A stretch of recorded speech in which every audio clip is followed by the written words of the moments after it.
X1000.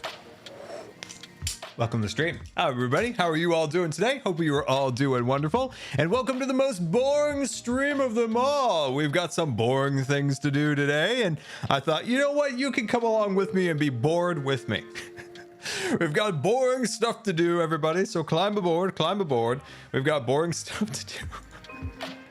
It is a boring day to be sure. Welcome everybody. Hope you are all doing wonderful today. And let me check in with the chat here. Let's see. You're all excited for a board stream. Good stuff. X1000. Hi Scar, thanks for the love and real wishes. The second cat came back today. Yes! They are both home safe and sound now. He spent... Let's see. I'm so excited. Wait, I missed the last part of your stream. You spent 2 weeks. Dude, I'm so happy both your cats have came back. For the chat, there's been a saga here in the Scar stream of Tippers Creeps, like cats. They've been gone, right? They've been gone.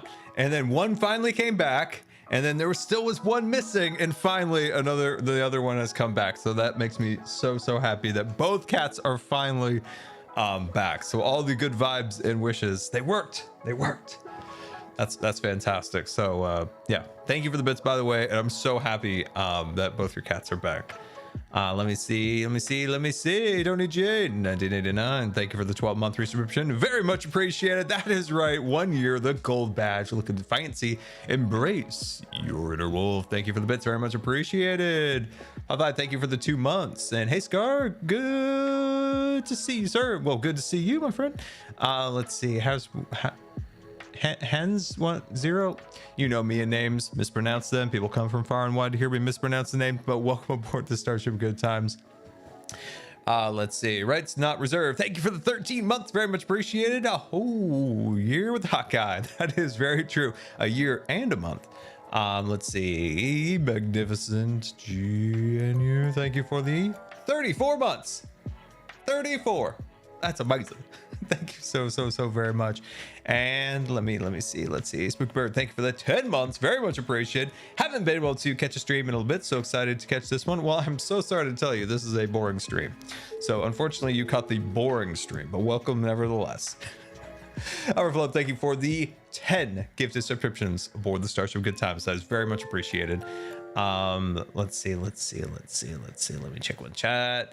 Lefty Howdy, thank you for the brand new subscription and welcome aboard in Cheswick, UK. Thank you for the brand new subscription also. Welcome aboard, climb aboard, have a good time. Let's see, you're here for the boring stream all the way. Oh, that's great. Let's see, is he going to make a boring machine? I will break a boring machine. Let's see. John Grant, thank you for the 5 gifted subscriptions aboard the Starship Good Times. That's very much appreciated. Very much. I think I have a boring hat. I think I have a boring company hat somewhere. Here's a funny hat. Let's see. Skycold34, thank you for the 8-month resubscription. Very much appreciated. How goes making friends with Doc effort? I mostly just avoid him. And that works the best. that absolutely works the best for me. So avoid, and it works. Oh gosh, so I wasn't recording during the horse incident, and I asked B-Dubs if I could have a clip from it so I could show it in my next video, and it is brutal. If you guys want to see one of the clips, let me know. It is so sad. Oh, it is so sad. It's a sad moment. And a wild Pixel Rift raid. Welcome, Pixels. Welcome. Get on in here, Pixels. Welcome. Great to have you. Come on in. Great to have you all. Very much appreciate the raid, Pixel. Hope you had a great stream and hope you have a great rest of your day. Welcome, raiders. Welcome. Let's say the darkness. Thank you for the bits. Very much appreciated. All right. Are you guys ready to start the boringest stream of all boring streams? It's about to happen. If I push the right button, that is. Game screen. Minecraft. Minecraft. I need a technical help, by the way.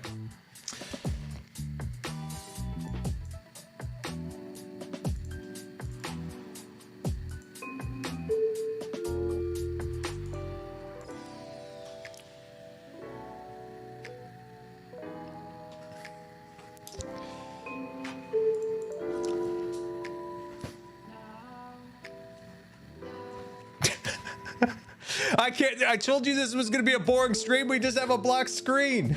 I told you. Why does this always happen to me?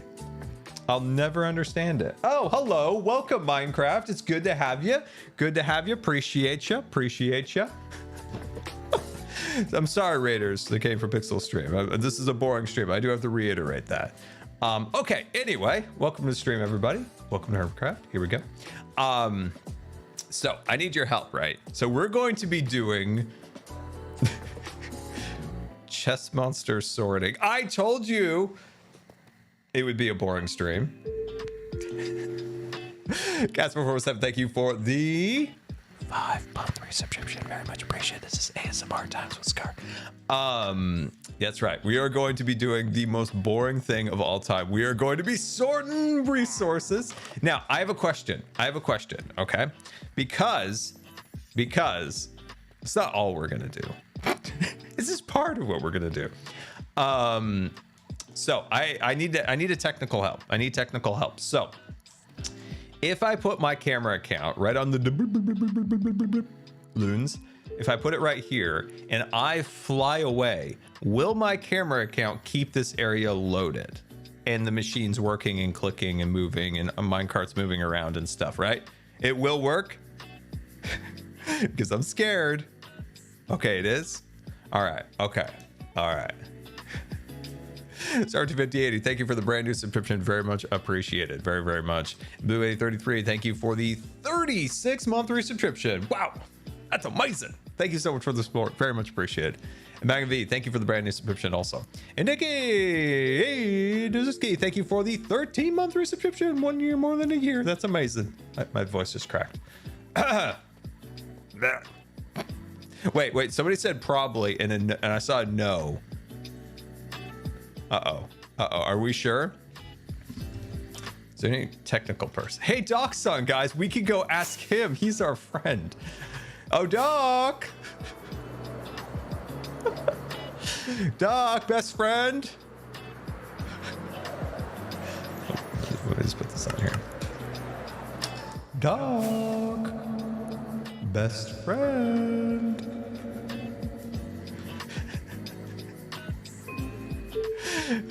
War wirklich aggro. Okay. Anders wie bei uns daheim.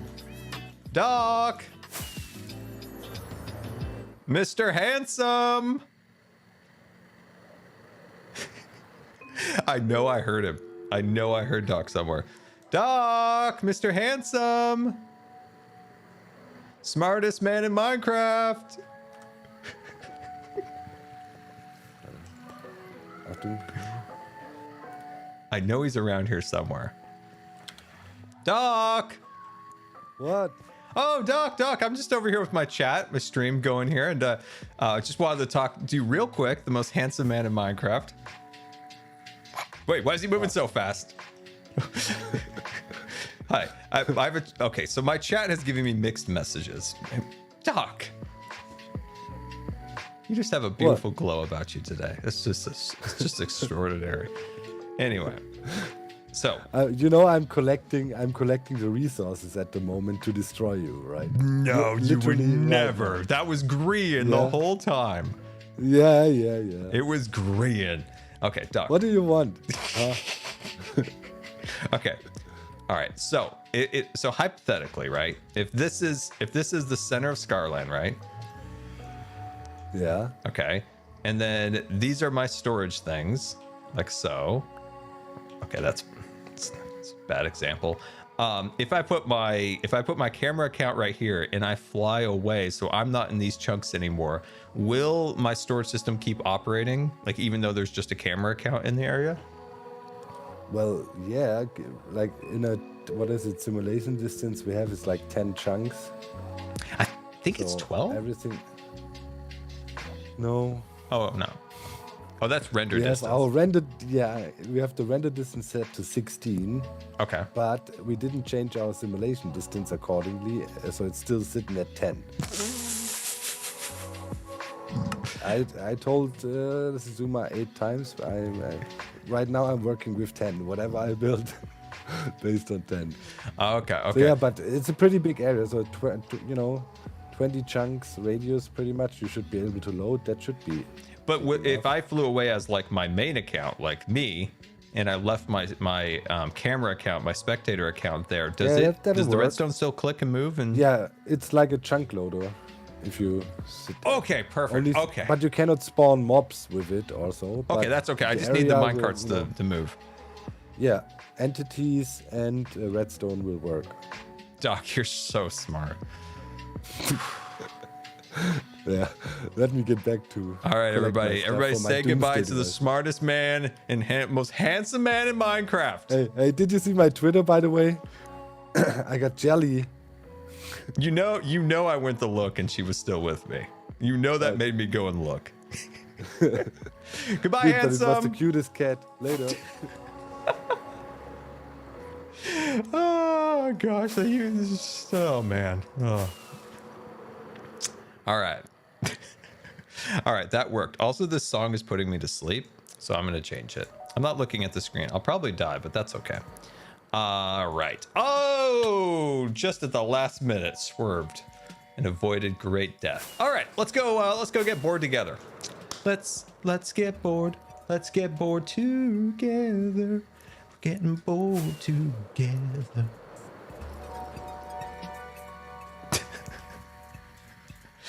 Let's see. Let me check with the chat. How you guys doing? Let's see. Hype train to level 6. Wow. That's amazing. Thank you guys. Very much appreciated. Guns for Hire, thank you for the brand new subscription. Very much appreciated. And Dokabor, thank you for the 7-month resubscription. Very much appreciated. And Madden Jan coming in at 88 months.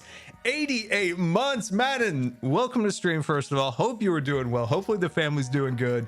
88 months. Wow. Right, 94. Thank you for the 4-month resubscription. And 6 votes. 7713. Thank you for the 9 months. Very much appreciated. Madden, that's just wild. Thank you so much. All right, so my friends, we've got a problem. I needed to work on cleaning this all up. I was also really bored doing it, so I thought the nicest thing I could do in the entire world for my favorite people in the world, make you bored with me too. I thought it would be great.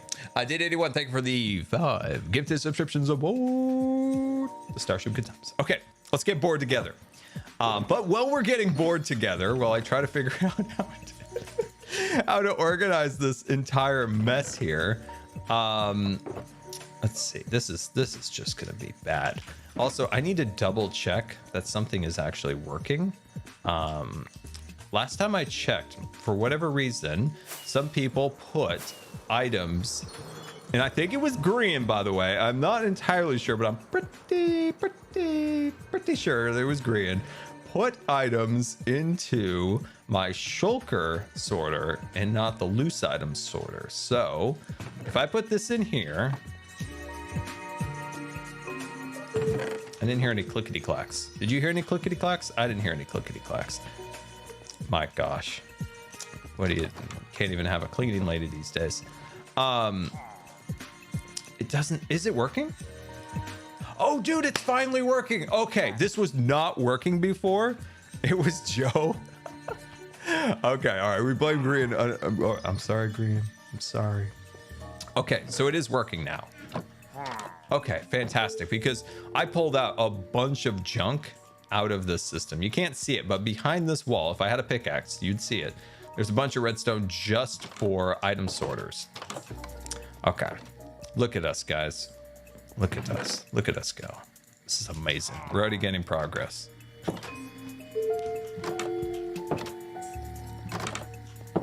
Wow, those doors are confusing. Anyway, guys. All right. I know we're getting right into it. I'm gonna bore you so badly. We're going right into Disney talk. That's right. We're going right in. Going right in. Did you guys see? This makes me really happy. Did you guys see that Disney once again is starting to roll back their awful policies that were enacted under the Chapek era? First policy. Oh my gosh, how are we going to organize this all? It's just such a mess. Look at this. Look at this. How am I going to sort through all this? This is all the resources that were, used in the construction of the castle. This is gonna be awful. Anyway, okay. So right, they've been slowly just bit by bit, maybe pulling back a little bit and a little bit. I've been so critical of them lately, you know, because of these things. And I got to give it to them. As I said before, you know, when they do something well, I'm going to give them a pat on the back. And unfortunately, it's starting in 2024, not immediately, but in 2024, if you buy, you know, day tickets, you buy a park hopper, you buy like a 3-day, a 4-day, a 5-day, 6-day, whatever the amount of days that you want on your ticket to go to Disney World, you don't have to get reservations anymore, which is, oh my gosh, Disney, thank God. Like when I look at going to Disneyland, first of all, the costs have just gotten astronomical. This is why we made our own park, by the way, have our own fun.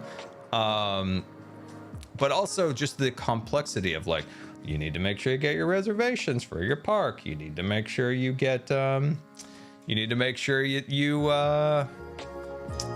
need to make sure, my brain just went 100% blank there for a second. You need to make sure that, I don't know, God only knows. But there's just so many like little weird intricacies that you have to do that you didn't have to do in 2011, or not 2011, 2019. And it's so good to see them just slowly rolling back, but you would never want to roll it back all the way and admit that you were wrong and terrible and awful. So you just do it in little bits, right? That must be something they teach people in PR school. They're like, hey, you made a giant mistake and people think you're the dumbest person in the world, but it's okay. It's okay. You're just going to roll it back in little pieces. You're just going to roll it back in little pieces. Let's see. Is this Disneyland exclusive? Or is Disneyland as expensive as Disney World? That's a good question, and I want to get back to that question. Don't let me forget that. But I want to follow up on what I was saying that, oh my gosh, this is such a mess. I'm excited about this, as you can tell. Like I'm excited because it shows that maybe things will get better. So if you buy a ticket, right? If you get a hotel package, you just get tickets, none of that. So those are called like date-based tickets. So no longer you have to reservations. Now for people who buy non-date-based tickets, there may still be reservations, and annual passporters still have to do the reservations. But they have some more leniency on that nowadays, which is good. So those are positives. And I always got to call it out, right? I've been so critical of them and their very anti-guest practices lately that I gotta give them credit where it's due, and that's a good step. That's a good step forward, to at least making me want to go back to the parks. So, as for, is Disneyland cheaper than Disney World? Well, hence I haven't been to Disney World since I was 10, 9.5 actually, but I would say yes, you could probably go to Disneyland cheaper than Disney World. Why I say that is Disneyland has a lot of what they call good neighbor hotels, and those are along Harbor and some of the other roads surrounding, and you can get some relatively good deals at some of those hotels.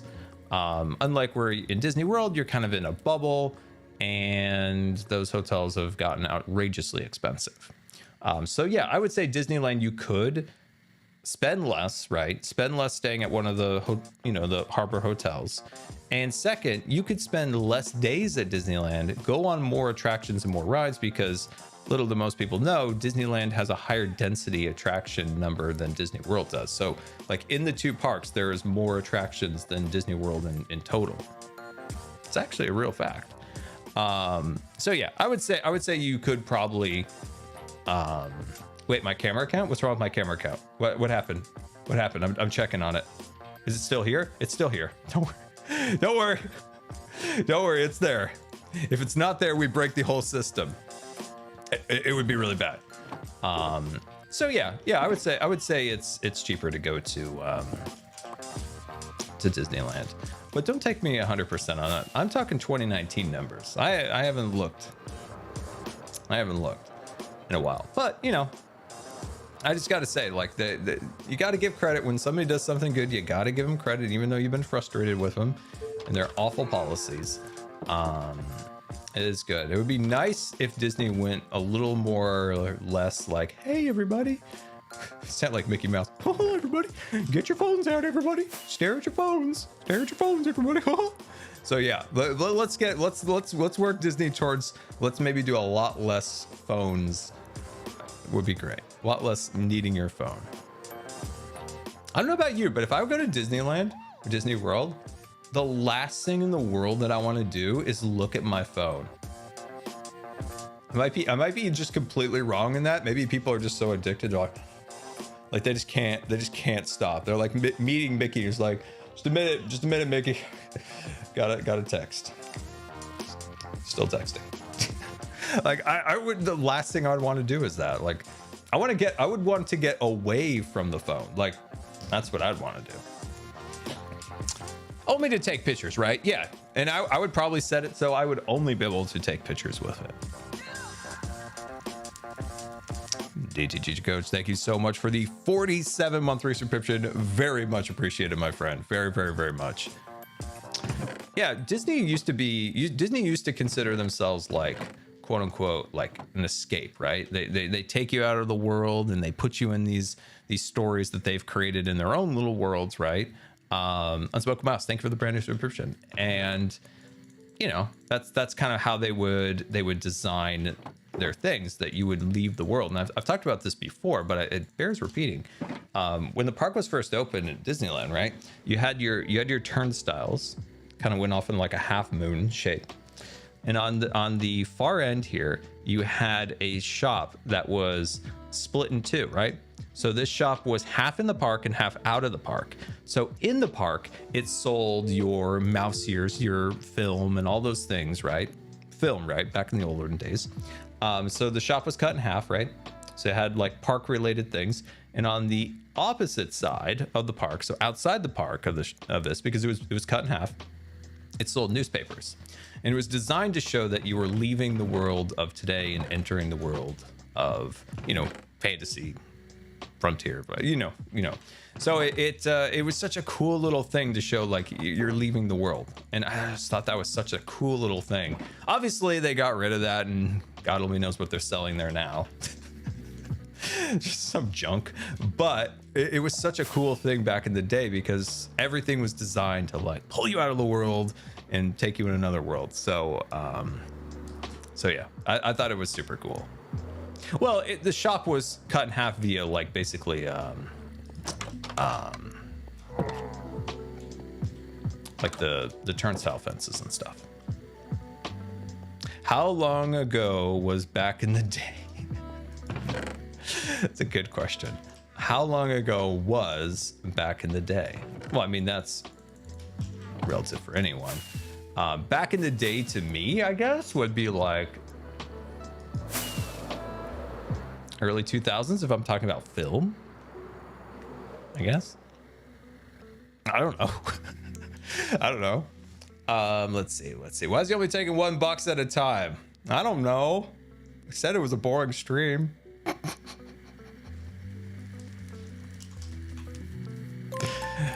All right. Hello. Kazbak Gaming bit attacked. X500. Here's a space and Imagineering question. If you were designing a theme park on the moon, what attractions would you make to take advantage of the lower gravity? Wow, that's a wildly amazing idea. Guys, that's a crazy cool idea. Wow. Oh my gosh. First of all, I'm looking for my pickaxe. I lost it. I need my pickaxe. Where did I put my pickaxe, by the way, guys? Wow, just a minute, Jelly. Wow, how would you take advantage of not no gravity, but I forgot the actual percentage. Wow, that's such an interesting idea. Tethered jumps.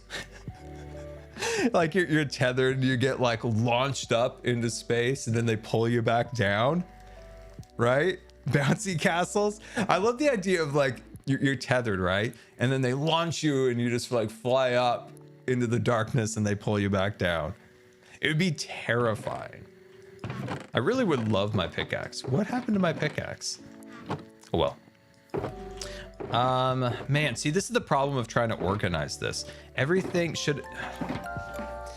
is so mixed up, right? There's just some random boxes. So maybe I just start just grabbing these and just putting them in the storage system. Because I guess in my head, I keep going back and forth like, should I organize this and take it? Maybe I'm just gonna bring these and start turning it on. I actually don't know the most efficient way to clean this up. Amazing. Much love to you, Scar, and your amazingness. Can we get plus 30 minutes to the stream for the big... Let's see, wait, hold on. Let's see, I cut you off. Can we get a plus 30 minutes to the stream for the Big B trap killing limited life?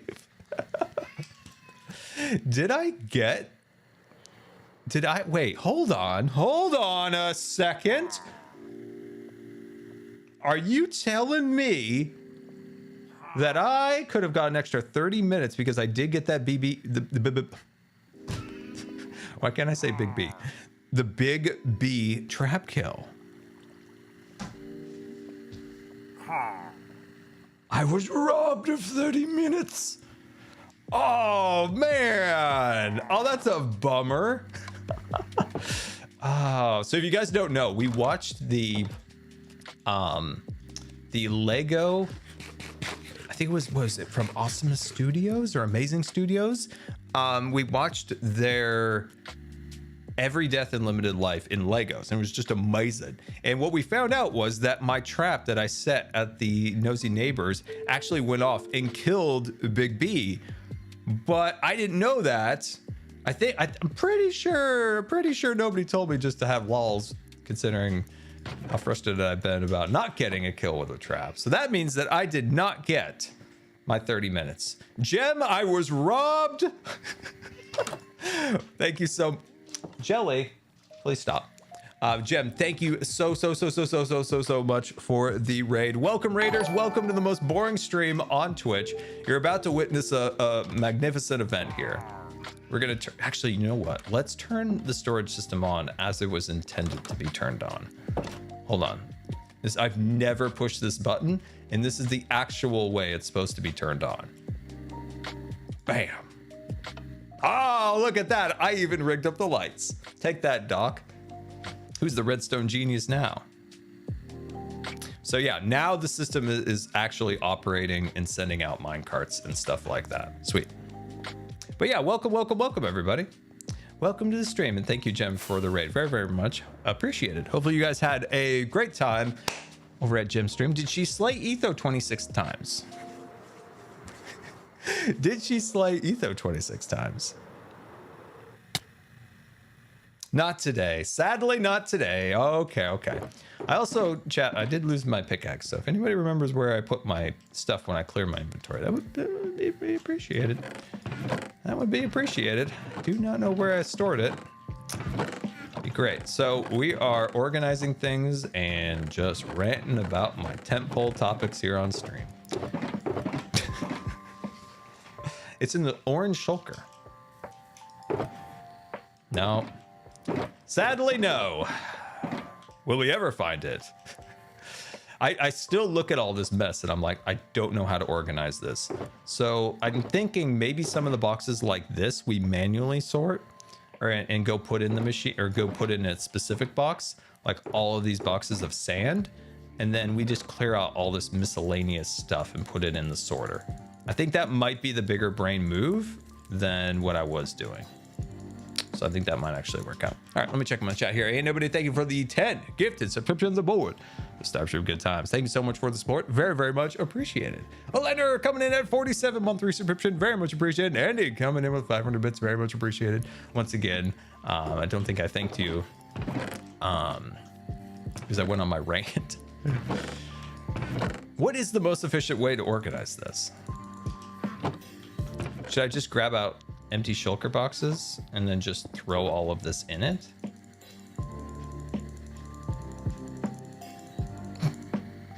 Maybe.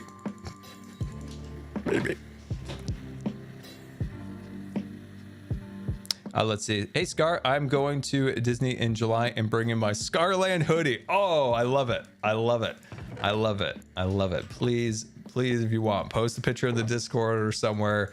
You know, if you just like, yeah, Scarland hoodie. I love seeing all the Scarland merch at the parks. It brings me so much happiness. Let's see. Beloveds, thank you so much for the 10 gifted subscriptions aboard the Starship Good Times. Very much appreciated. And just Mark Online, thank you for the 3-month resubscription. Very much appreciated. I think I'm gonna say that this is the most efficient means of organizing right now.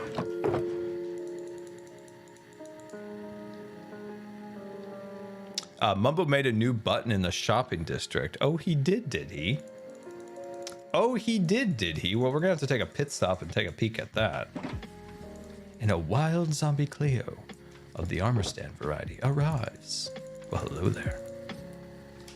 Okay, let's go sort this. Oh no. Oh no, guys, it's the anonymous, it's that beautiful anonymous gifter. Oh my gosh. I want to thank this person. I want to thank this person. Anonymous once again. I have a feeling it's the same it's the same anonymous mystery soul out in the world, but thank you so much. I can't even express how much I appreciate that.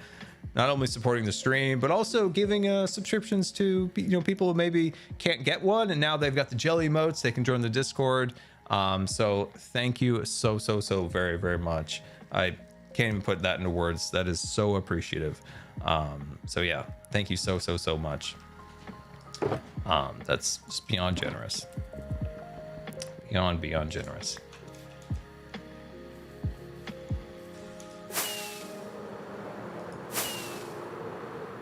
Let's see. Star Chat, I'm becoming a Disney park enthusiast in part because of you. Oh, I love that. That makes me very happy. All right, Q&A Scar time. Okay. Ask me. All right, let's test my Disney knowledge in terms of like theme park stuff. When it comes to movies and stuff, I've never been like a huge Disney movie person. Like I have a great love and appreciation for animation, and I like the movies, but parks is where that's like my favorite thing.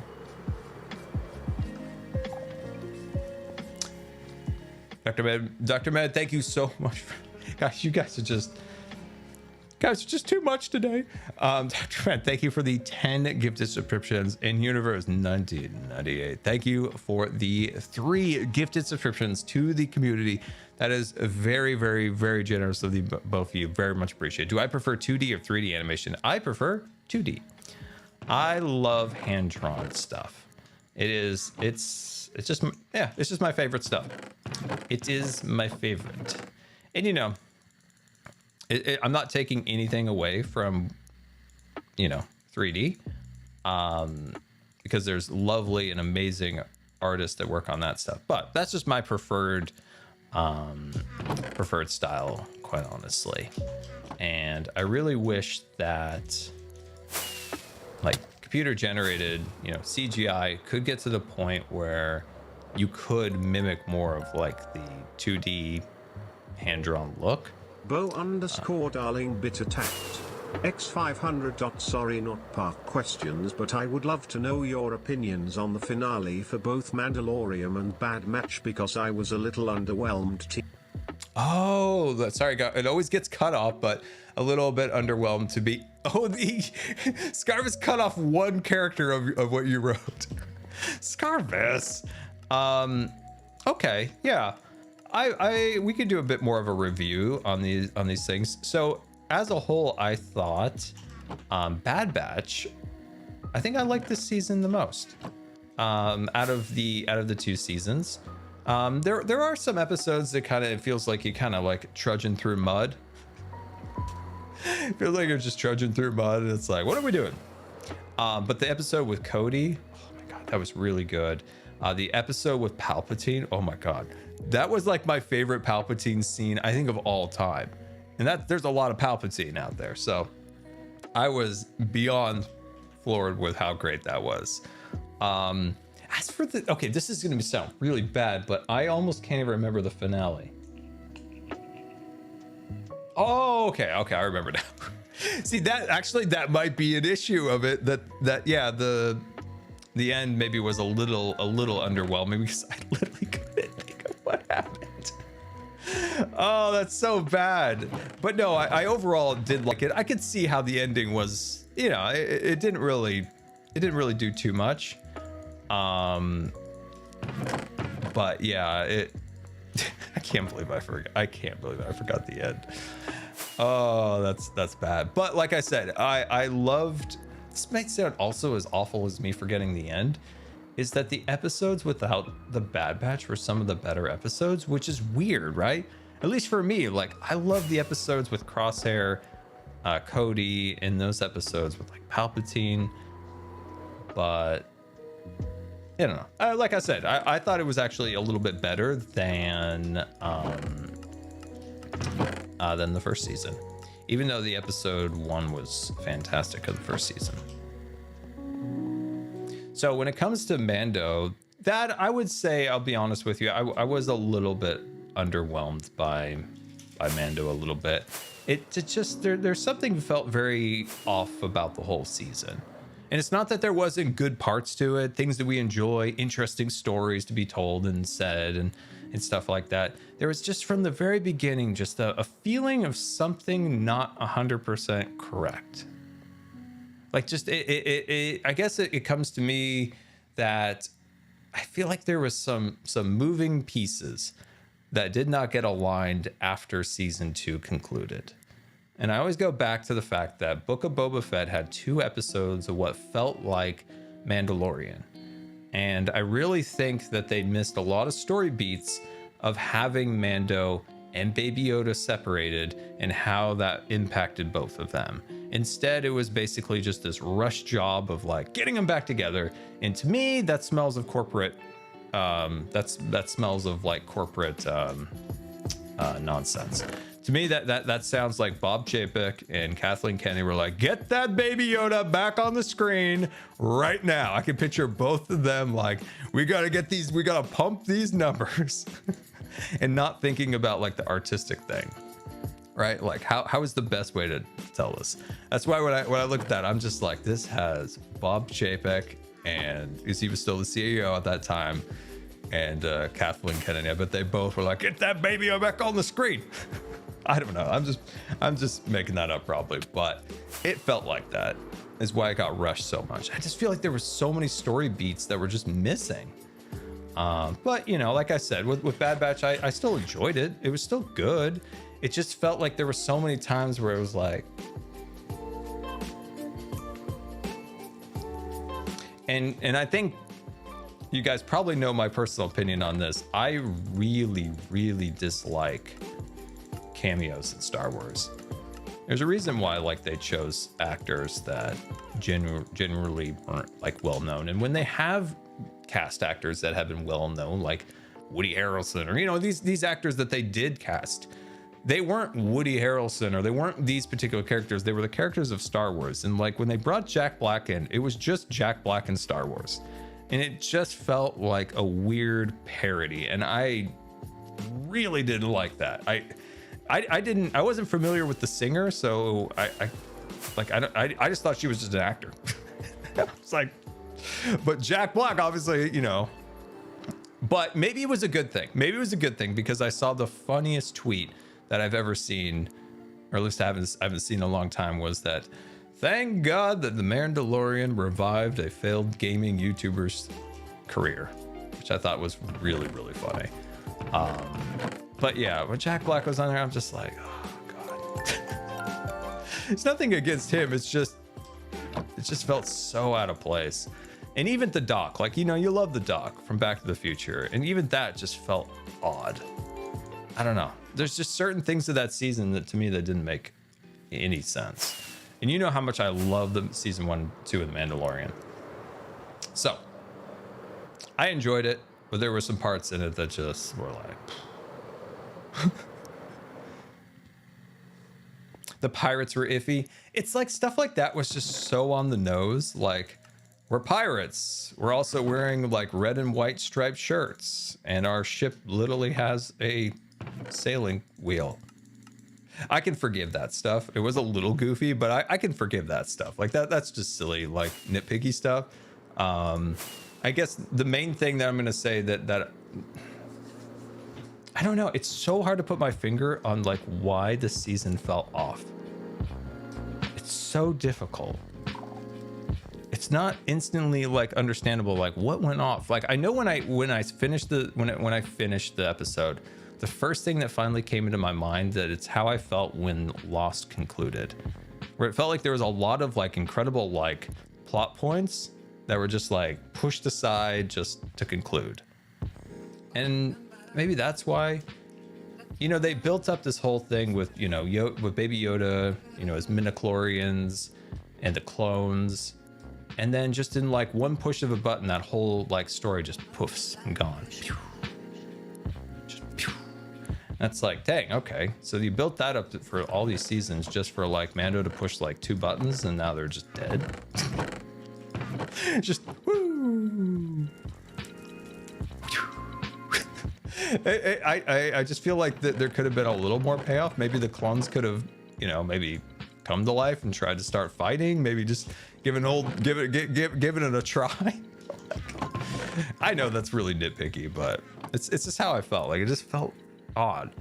But I love seeing Mandalore. That was really cool. Lots of Mandalorians, which was fantastic. At the end, I would say like the end was one of my favorites. Like the end scene of Mando season 3 was so awesome. You had Baby Yoda and you had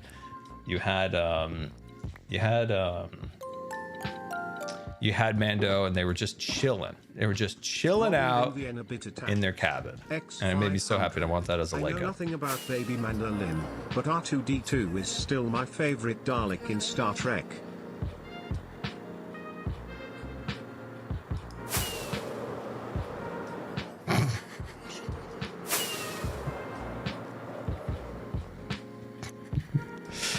That's funny. I like that.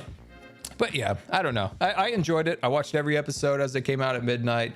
And also I want that as a Lego, the little cabin.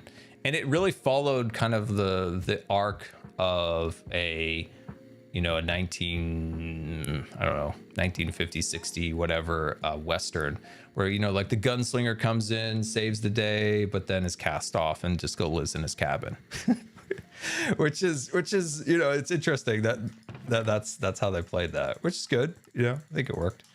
I've listened to some people's commentary, and a lot of people had the consensus that they felt like this season was like resetting the board in a way, if that makes sense. Like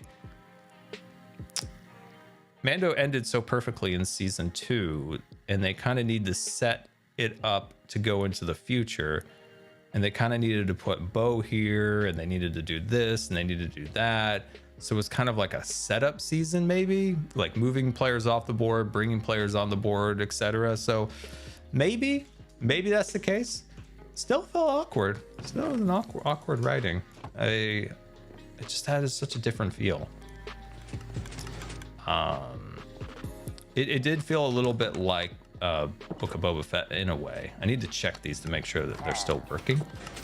It looks like everything is actually still working successfully.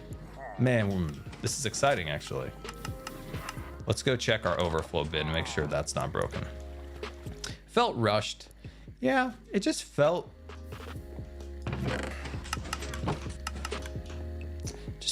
at times it did feel a little bit like lazy writing. And that's the same with Book of Boba Fett. At times. And then there was like really good episodes, right? Like that was the same thing with Book of Boba Fett. Like there was like really great moments, and then a lot of like, I don't know, it's odd. It's just an odd season. I love season 1 and 2 so much, and it was all right. It was okay. I as I said, I watched it. Not a season that I'm like super excited to go and rewatch, if that makes sense. There's nothing in it that I'm like, oh, I want to rewatch that. When I go back and watch season 1, like I love season 1, I think, for the fact that I was kind of down and out with Star Wars at that point, after coming off of like somehow Palpatine returned or whatever. And I watched this and it was so refreshing that you basically had an entire slate of new characters and really good characters at that, right? You had Mando, they introduced Baby Yoda, you had Quill, you had the droid, what's his name? You know, the number guy, IG something or other. You know, like it was really, really cool. They were all new characters and it was so far away from all of the hustle and bustle of like the sequels and all of that. Like it was so separated from that I think it was so refreshing. And then each season it's kind of gotten more and more closer to like kind of the main threads of Star Wars, which maybe that's why I was kind of like, because I just loved how separate it was from that. Like it was this really insular story, but you know, whatever. Like I said, it was fun. And we do have to give him props, right? Because Coruscant was represented so well. So well. It was like watching George Lucas Coruscant again, and it made me very happy because Coruscant is one of my favorite planets. Sometimes it's my favorite, sometimes Naboo's my favorite. I go back and forth, but it was so cool to see. I was just so happy to see the I was just so happy to see how well Coruscant was portrayed. Because there were some other, you know, interpretations of Coruscant that weren't right. They weren't right. They were terrible. And they made me angry. As a Coruscant fan, I did not like them. But this was good. Very good. Well done. Well done in your Coruscant. I really love the scene where you had the spy, right? Oh, don't get me into the spy business again. Don't say plural and then not give us spies. Anyway. When she was down in kind of the underbelly of Coruscant, that was so cool. That was such a great scene where she activated like the Imperial droid and stuff. It's really cool. Will I watch Ahsoka? I am very excited about Ahsoka. I am very excited about Ahsoka. I've said it before. I probably made a mistake by getting so excited about Ahsoka because I've been trying not to get excited about trailers and getting let down, but I just can't. It looks so good. Like, I really want my pickaxe, by the way. Want pickaxe. Let's go make sure that this is actually working.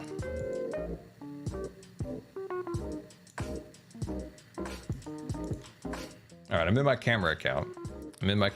Here. Let's go under here and see if this is actually working.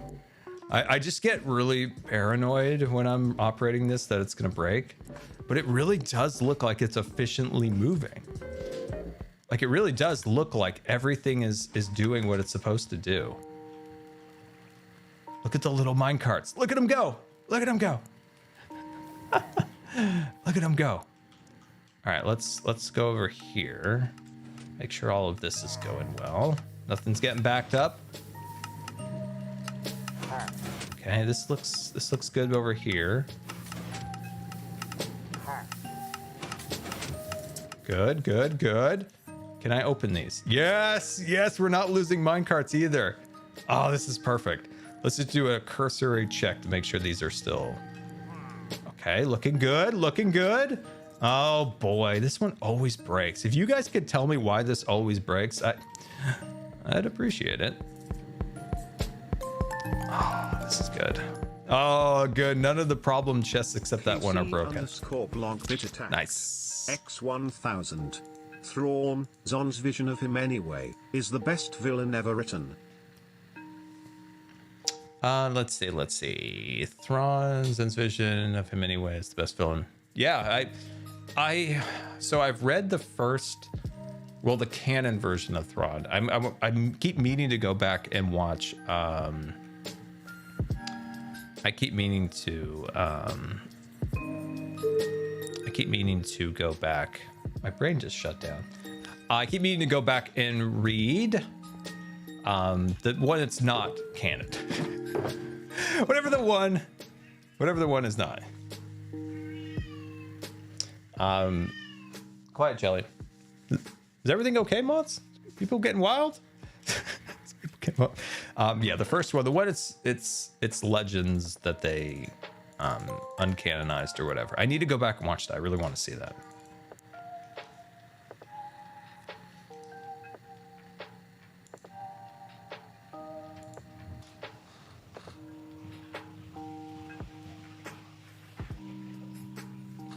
Oh yeah, guys, they're recording Total Chaos, and I'm just streaming right now. So, you know, I'm just gonna hang out with the chat and stuff like that. I had like a pretty awful day, so I just want to like chill out with you guys and have the most boring stream ever, if that makes sense. So we're just gonna chill, and they're gonna have fun over there, and we're gonna hang out over here. Did I find my my stuff? No, I have no idea what box it is, and I am losing rockets. I am losing I am losing items very quick, or rockets that is. So yeah. All right, so yeah, I am very excited for Ahsoka. I'm very excited, and as Rascal said, he was very excited because one of Rascal that is here in the chat, one of his favorite things about Dave Filoni is finding the hidden wolves, and he already found them in the trailer. So he already found Dave Filoni's hidden wolves. Jelly, you're a nuisance. You know where Jelly screams at the door, right? I clean the door, right? You know, clean it, make it all nice and shiny and clear. And I go over there and I see there's a little pane, right? There's like a little pane at the bottom where she just puts her dumb little head and just goes meow, open, meow, open, meow, open, right? And it gets little spits, and there's little Jelly spits all over it. I'm like, Jelly, stop soiling my door. I just cleaned it. There's little spits from her meowing incessantly. This is going so slow. Is this even moving at this point? I think we've backed the whole system up really bad at this point. Okay, we might have to go do something else because I think I've tapped the system out. The system is beyond capacity at the moment. I hope I didn't break anything. Oh, wow, yeah. Oh, you know what it's doing? It's actually sorting really slow. See how it's like right here? Like it's pulling like single items. Yeah, it's sorting really slow. I'm sure if there was like a Redstone genius, they'd be like, okay, switch this, move this piece here and there. Maybe in a future system, we redesign it a little bit. Because if it was pulling the wood out right now, or the dirt that is, it would be going way quicker. Yeah, it's going pretty slow. Why don't we go organize some of the boxes so it's more like solid items than like singles.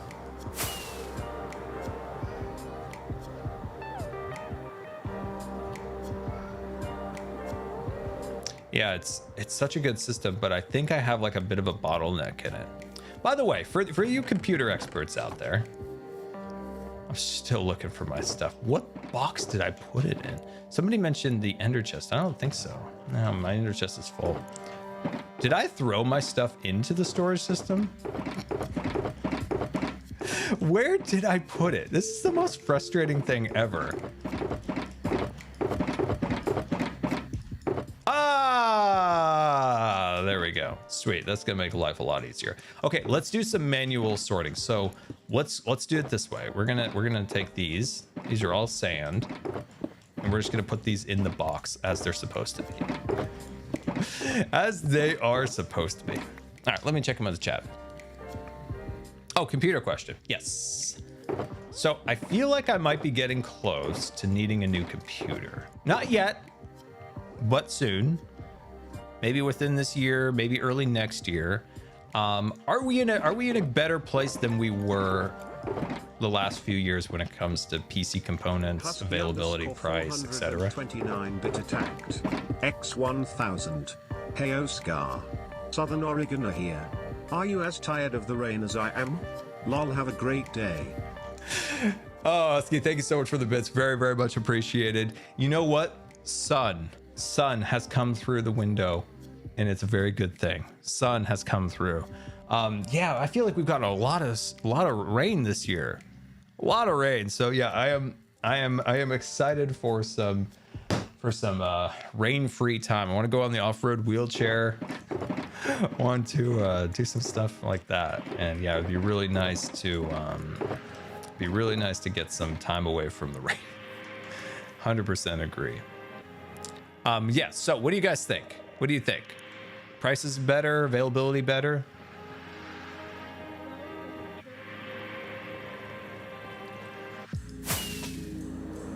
Yeah, it's gonna be hot here actually on the weekend, I noticed. It's been weird weather like the last day or two where like sun might poke through and then it's just like pouring rain. Roar! All out rain. All out.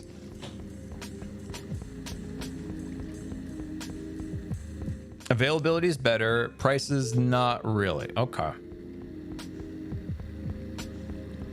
That's kind of the consensus I see. Like availability is better, prices are still high. Okay. So yeah, I'm kind of I'm in a spot where my computer's not dying, but I work my computer to the bone. Like I really work my computer to the bone, and it's I can start seeing little things that might be going wrong. And there also something I'd like to do, and this was my plan with this computer from the beginning, was I wanted to replace it. Oh, it's sorting something here. I was like, why are you clicking at me? I wanted to replace it closer. Not when it's dying, that is. I need a backup computer, because if I'm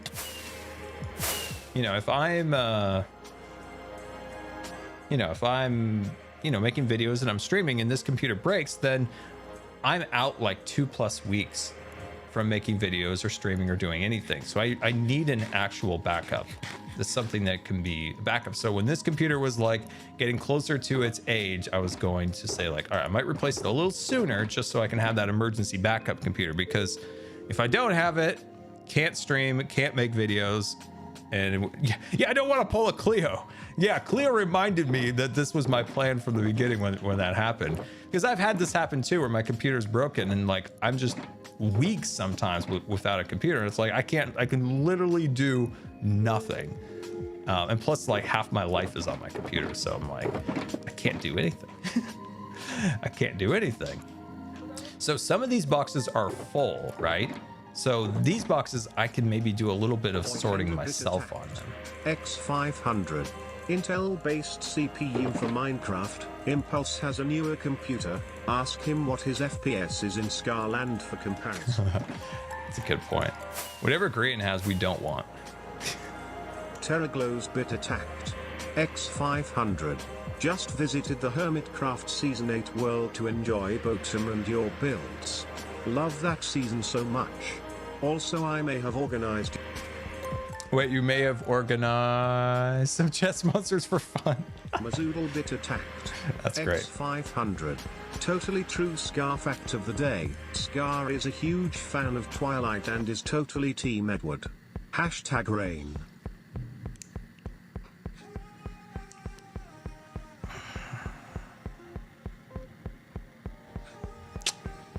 Just a big ol' fan of Eddie Ward. I definitely know who Edward is. Yes, he is the dragon slayer. He slays the dragons when the twilight light appears and the dragons come out of the forest. That's how it works. That's how it works. I know. I've read. I know. And hashtag rain. No, we're going away from rain. Oh, God. All right, let's look at the weather. Let me look here. Let's see what we got here. Oh, wonderful. Wonderful, everybody. Wonderful. I was just saying that the sun came out for a minute. In an hour and a half, we're going to get not only rain, but lightning. That's going to be fun. And then, hey, get this. Actually, I spoke too soon. Oh, it's going to be hot. Oh my gosh, it's going to be 70 degrees tomorrow. That's too hot for me. Oh, and then the rain comes back the next week. Ah, wonderful. But tomorrow, 70. Wait, 95 in Portland on the weekend? Wait, hold on. Let me take a look. Oh my gosh, you're right. Actually, yeah, it's gonna be 90 where I live, but that's toasty. Oof, that's too hot. That's way too hot for a Scar. That's way too hot. Alrighty, what were we doing again? Oh yes, we were doing a boring stream. That's right. But yeah, boy, I love that one time when the chips were on the ground and good old Eddie boy pulled out his best sword. Robin in Vienna bit attacked. X500 charged in the We'll twilight have to go light. now. Thank you very much for entertainingly boring me for an hour. Hashtag MacMini for life. Hashtag all hail Stitch. Hashtag MacMini for life. Hashtag all hell Stitch. Clankest bit attacked. X500. Can someone please draw a sparkly scar? A sparkly scar? What's a sparkly scar? Does that have something to do with the Twilight? Is that when the dragons come out? Are they sparkly dragons? Or dragon slayers, do they get sparkly when they use their magic? Maybe that's when they use their magic. I'm close. So the sparkles start coming out when they're using their magic. Mazuma bit attacked. X500. Also, niece's first scar stream. He's his first Scar stream. Oh, yes. Yes, she's learned all the facts. Learning all the facts. Learn all the Scar facts. This is gonna be an expert in rocketry. Useless Disney facts. Watch talk. What other tent poles do we have? Got space talk, Star Wars talk, Disneyland talk. All the great temple topics we have here. You like watch talk? Look, we got some people in there that like watch. And airplanes, that's a little bit of a rarer one, but it's there. General rants, that's true. That's true. Okay, we need to sort our dirt and our, I almost said maple leaves. Oh, did you guys see the new MCC teams? Ah, I'm so excited to see them today. Very excited. Very excited. I'm on a team that I think it'll be really, really fun.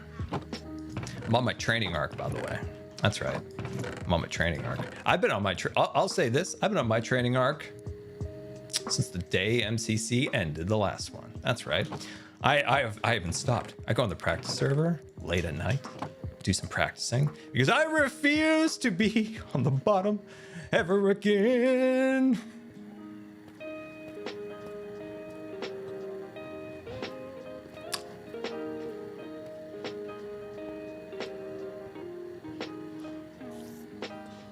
Those weren't public?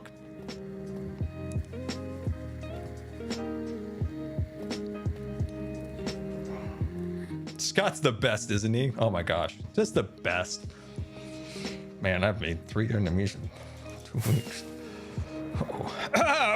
Whew. How you guys doing today? Good? Great. How about those sparkly dragons? Oh. At Panda 02-bit attacked. X500. My favorite scar is Red Panda Scar. Because you throw your arms in the air when you get scared, like a red panda. Like a red panda. It is better. Thank you so much for the bits. Very much appreciate it. I'm just excited about MCC, guys. I'm just excited. I'm on a trading arc. Okay, now we've got Doc. We've got B-dubs. Now we've got Scott. How many more people are we gonna hide from in the woods? No one tells Scott. Nobody tells Scott. That's good. That's a smart play right there. Good stuff. I don't think I technically said anything. Dang it. I was excited to talk about that. I was excited. I've been really, really excited for the next MCC because I'm on a training arc. I will not get last ever again. I'm not a competitive person when it comes to like other people. I am very competitive against myself. Very competitive. Yeah, Skiz does need to come back from whatever adventure he's on, because we need to get back into the forest. I've had a blast playing the forest. That has been very fun.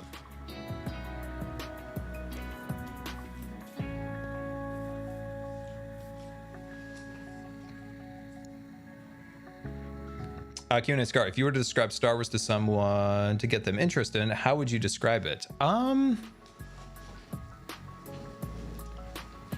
Most people have a misconception that Star Wars is like fantasy, or not fantasy, sci-fi. It's actually more fantasy. So I would just say it's kind of like fantasy in space.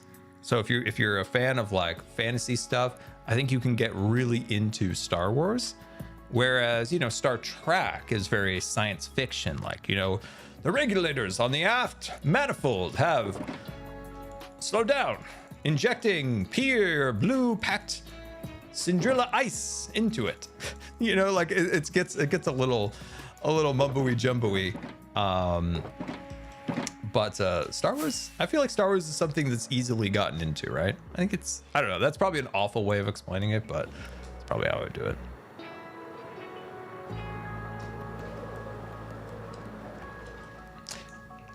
Oh, she arrived. She arrived, everybody. There she is. It's Jelly, everybody. Wow, that cat's a nuisance. Cat is such a nuisance. Let's see. Q&A Scar, what are your thoughts on Eurovision? I don't even know what that is. I don't even know what that is.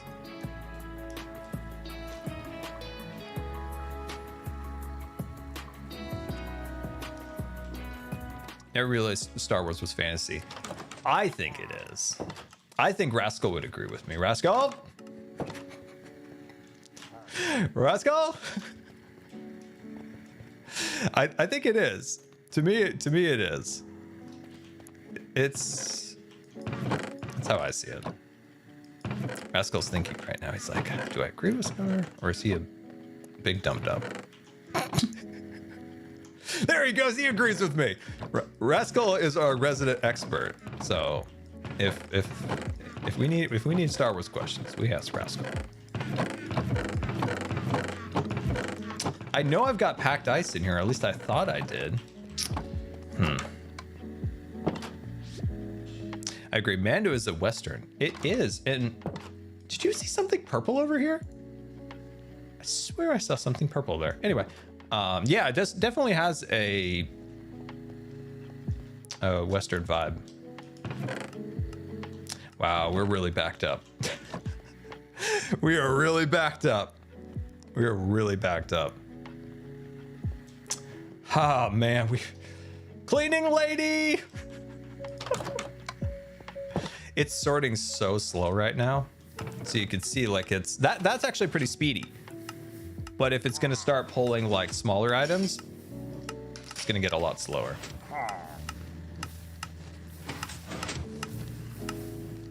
I have a perpetual bloody nose. Ah, man. Okay, we're gonna let that do its thing. And I'm gonna try to sort some of this manually at this point. I'm gonna have to sort some of this manually. We're so backed up. Man, never ceases to jump scare me. Kazbak Gaming Bit Attacked. X500. Star Wars is space opera, Star Trek is space soap opera.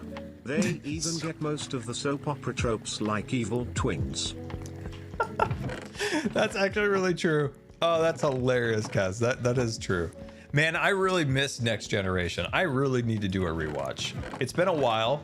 It's been a great while, actually. I need to do a rewatch. Where in the world does my glass go? Does anybody know what section the glass goes into? I can't find it. I don't think it would be in the organic area, but potentially.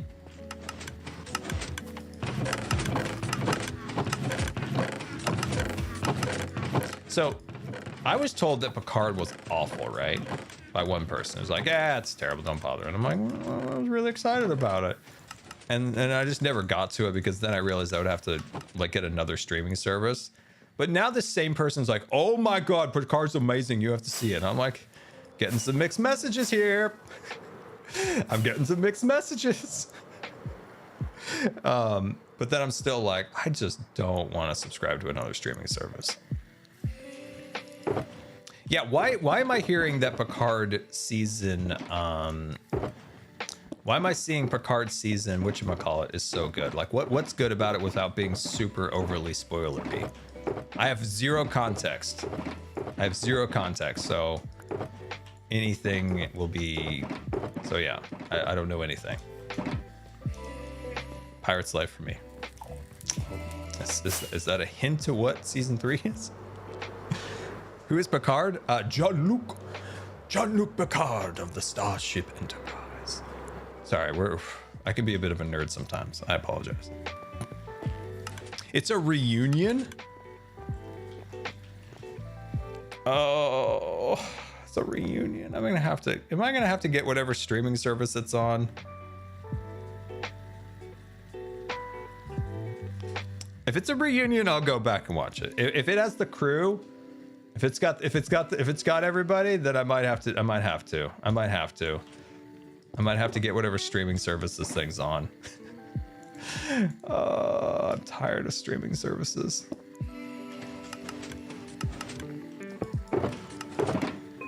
What is it on?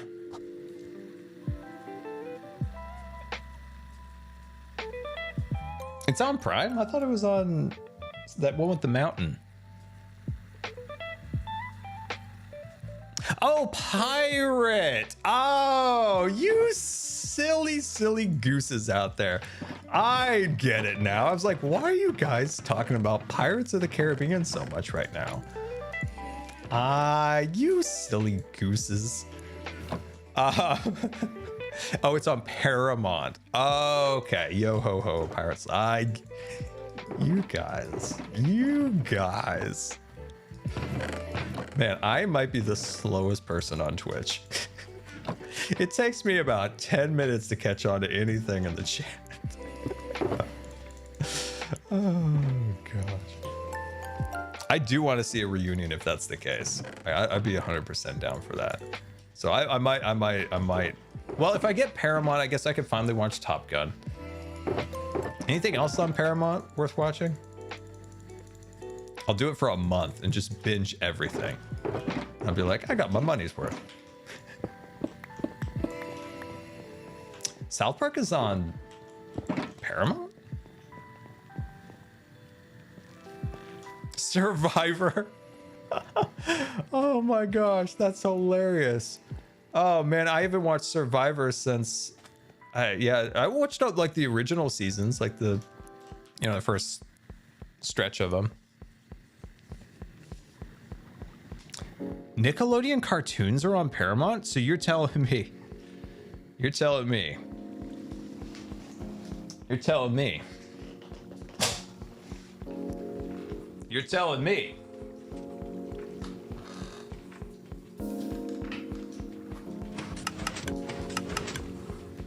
You're telling me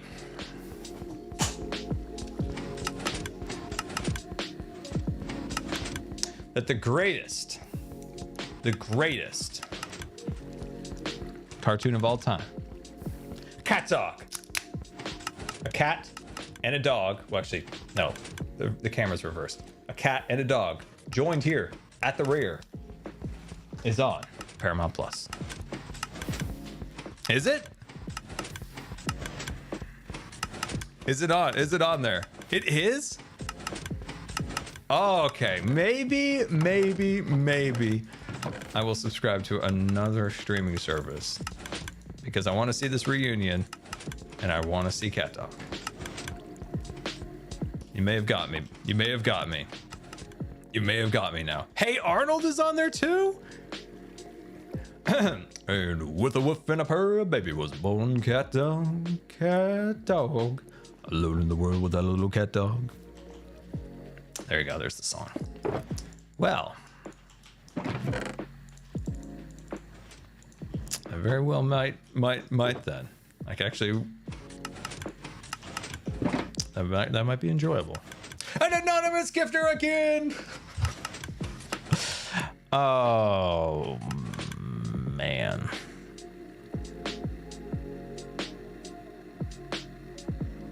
Anonymous. 100 gifted subscriptions once again. That is absolutely incredible. Thank you. Thank you very, very, very much. Like I said earlier, that's very much appreciated. Not only, you know, supporting the stream, keeping the old lights on, but also, of course, you know, gifting, you know, somebody might not be able to get a subscription. Now they can use their jelly emotes. They can join the Discord and everything. So thank you very much. It's for the Paramount.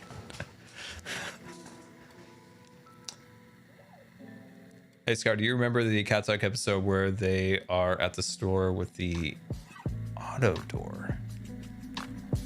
No, but I'm sure if I give it a minute, it might come back.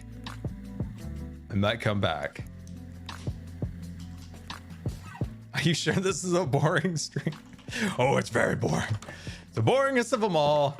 So this is when we can't find anywhere to sort things. We're just going to throw them in there.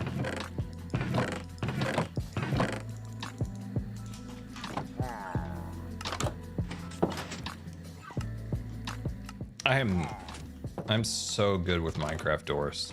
It's just it's a feat of strength, that is.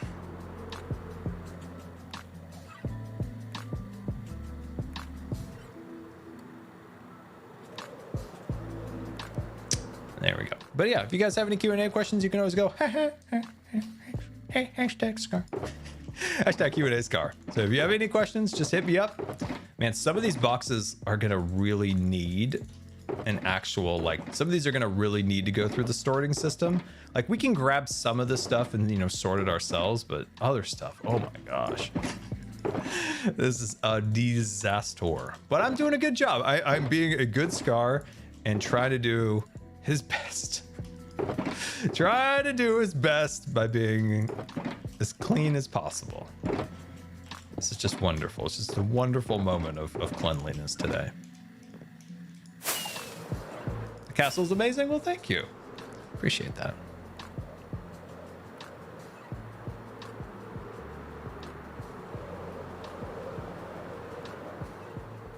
Let's see, did you yell at Pearl? Pearl is aware. Pearl is very aware that there is a chest monster. I think she's gotten to the point where I've gotten, where you just ignore it and hope it goes away. Pearl would be proud of me right now. Well, that would be a good sign. Yes, that would be a very good sign that you'd be proud of me for all my my storage needs. Wait, hold on. I have to show you something. Here we go. All right, spoiler a little bit, but look at this. Look at this. You remember when I made this my crowning achievement of armor standery? I have like this little thing here, and I said, hey, wouldn't it be amazing if the cleaning lady was cleaning it up with a broom? And bam, Cleo came over here. Who there? Who's there?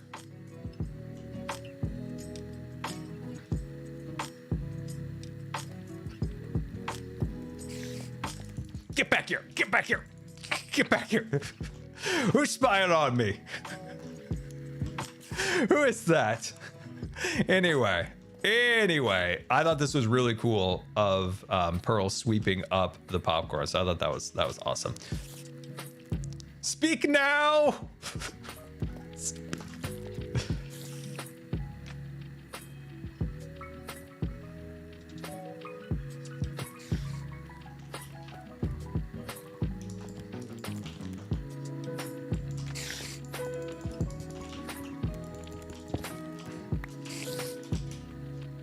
Oh, it's a spider. Oh, it's a sneaky spider. No, I don't have a sword. No, leave me alone. I don't have a sword. Stop it. No, stop. Oh my gosh, I almost died. Oh my gosh. That had been so embarrassing. But my quick reflexes and my immense skills prevented death. Oh. I didn't know what that was. I was so confused. Anyway, I thought that was super, super cool. I thought that was really, really cool.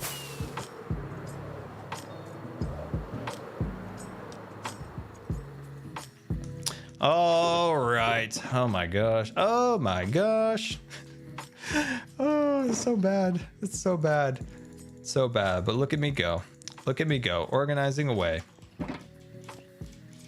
Expert organizer here. There we are.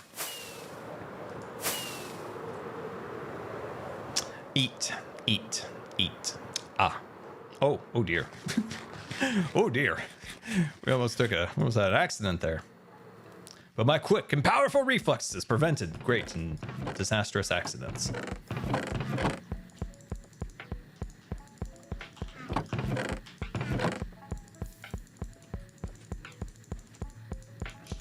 Organization at its finest. Oh, that's funny. Oh, by the way, did you guys enjoy the Imp and Skiz podcast that I was on? I had a blast. It was a lot of good fun. I had an absolute blast. So part 2, I believe, comes out this Friday, and it actually has a really good segment on it about my career path. You know, their Disney questions were banned, but it does kind of pertain to like what I wanted to do with my life and how that translated into what I do now. I think it's a really cool little like arc there. So yeah, episode 2 is going to be very fantastic. So I'm looking forward to you guys getting a chance to see that. And that should go up, I believe, Friday. And there'll be some old-timey picture of Scar in it, by the way. Young Scar. There will be a picture of old-timey Scar in it, which I think will be really cool. And also a little bit of the history of like Jelly in Minecraft, which people always ask about, which will be nice to explain.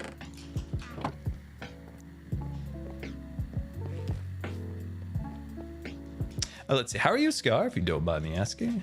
You know, I'm hanging in there. I'm hanging in there. Let's see. Would you ever consider getting a pet dog and name? Oh, Elytra. I would like. Oh, dang it. Oh, no. This is bad. Okay, this has happened before. I've lost an Elytra in the lagoon and.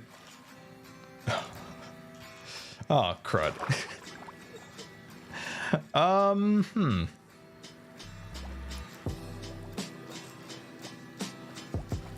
need to find a way out of here.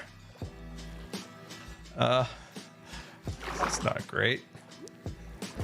I don't want to break any. I don't want to break anything. Let's go backstage. Let's find a way out. Okay, I think I'm gonna go up here. Man, when we don't have elytras in Minecraft these days, bad things happen. But I have thought about a dog a few times. I think what's great about like Jelly is you can have Jelly as like a companion, but she doesn't need so much maintenance. Like, I like dogs. I've had dogs growing up and stuff, but boy, they always need so much maintenance. Jelly's so like carefree and doesn't need so much maintenance. Oh man, I am really lost. Oh dear. But yeah, no, I'd like a dog sometime. I wouldn't mind a dog, like a helper dog, a service dog. I think would be actually quite fantastic. Someday that I would like that. Someday. There we are. We're free. We are free. I almost got a service dog one time. It was a while ago. It was pre-YouTube. I think it was one of those. It might have been like one of those poodly dogs. Lost Cult Game Bit attacked. Not a full poodle, but like half poodly. Have been playing your remarks on how parents can maybe it was support kids with disabilities on a loop all week. Shepherd. Inspiring and really important insight on what matters. Belgian water dog? No. I can't remember what it was called. Maybe it was one of those ones. What's the water dogs? Portuguese water dog. Maybe it's one of those. I can't remember. This was pre YouTube when I lived in California. Let's see. I've been playing your remarks on how to parent and can support kids with disabilities on loop all week. Inspiring and really important insight on the matter. Thank you. Oh yeah, well thank you. I'm glad. I'm glad that was a help or something. So that's really awesome. I don't honestly, I can barely remember what I even said. it was one of those things just in the moment, right? Where you know, the question hits you and you just kind of, you know, you just kind of just go, you know. So I'm like, wait, what did I say? But yeah, I'm glad. I'm very glad that you enjoyed it. And Call It Misfit, thank you so much for the raid. Very much appreciated. Welcome, raiders. Welcome, welcome, welcome. We're just currently having a very boring stream as we sort, and try not to die, which is a theme around here.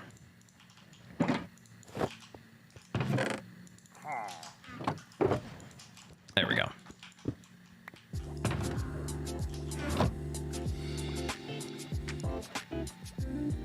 Let's see, Q&A Scar, have you done any research on D&D to see what type of character you would like to play? No, I haven't. I have not, but it would be interesting. What kind of character would you think I would be? I am. So one thing that's been nice lately, if you've noticed, like I have been able to, you know, kind of get into a bird. I have been able to get into, you know, making videos and stuff like that, and that's all I've been doing lately. I really want to I really need like a hobby or do something like besides like videos lately. It's either I'm doing videos or streams or I'm just staring at the wall. So I don't know, maybe D&D is cool. I don't know. I need something.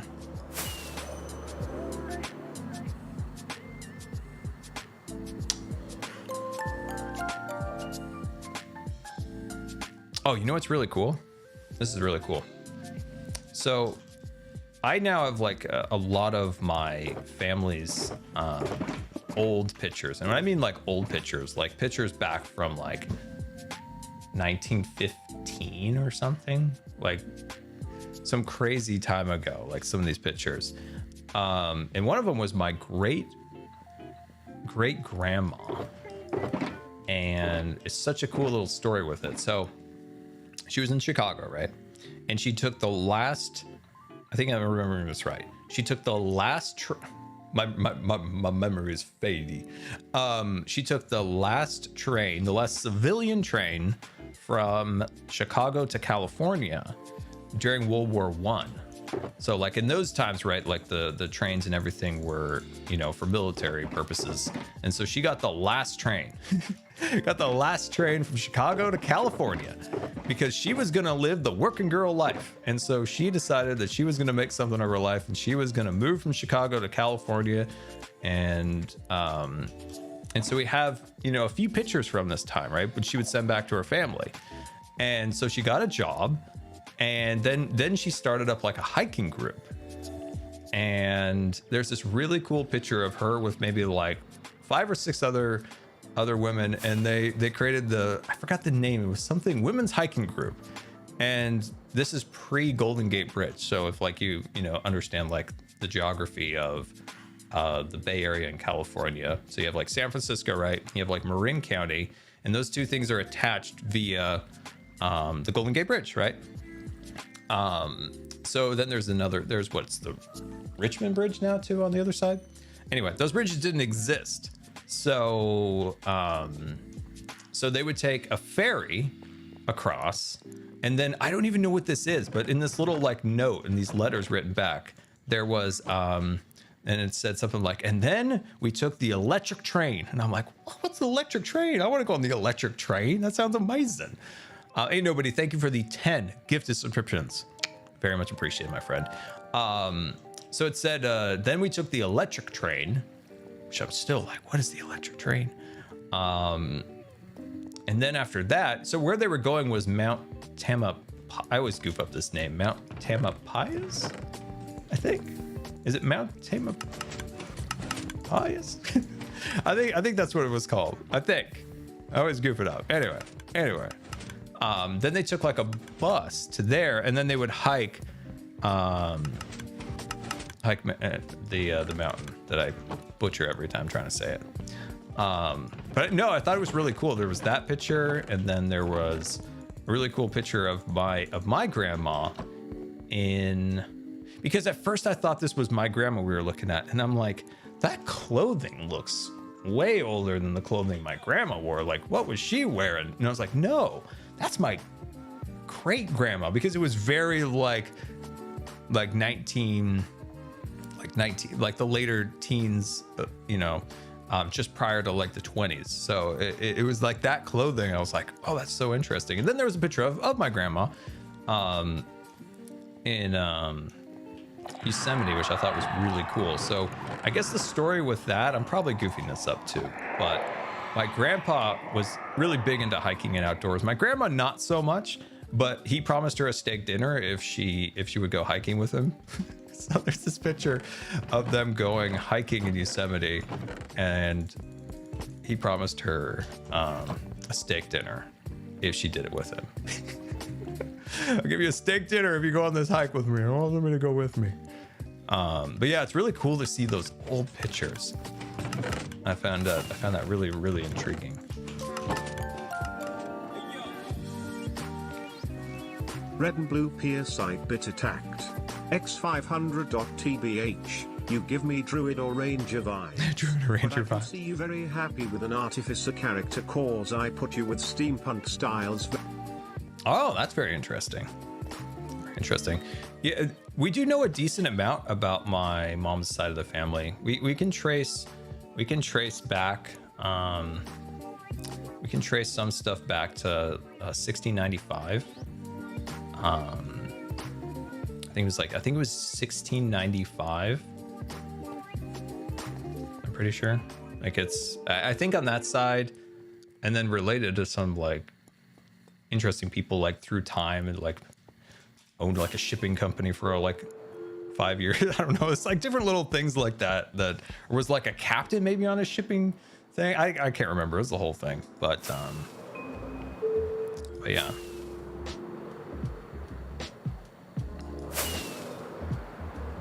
Yeah, I think one of my first relatives, I think the ship that they came in on was like 1695,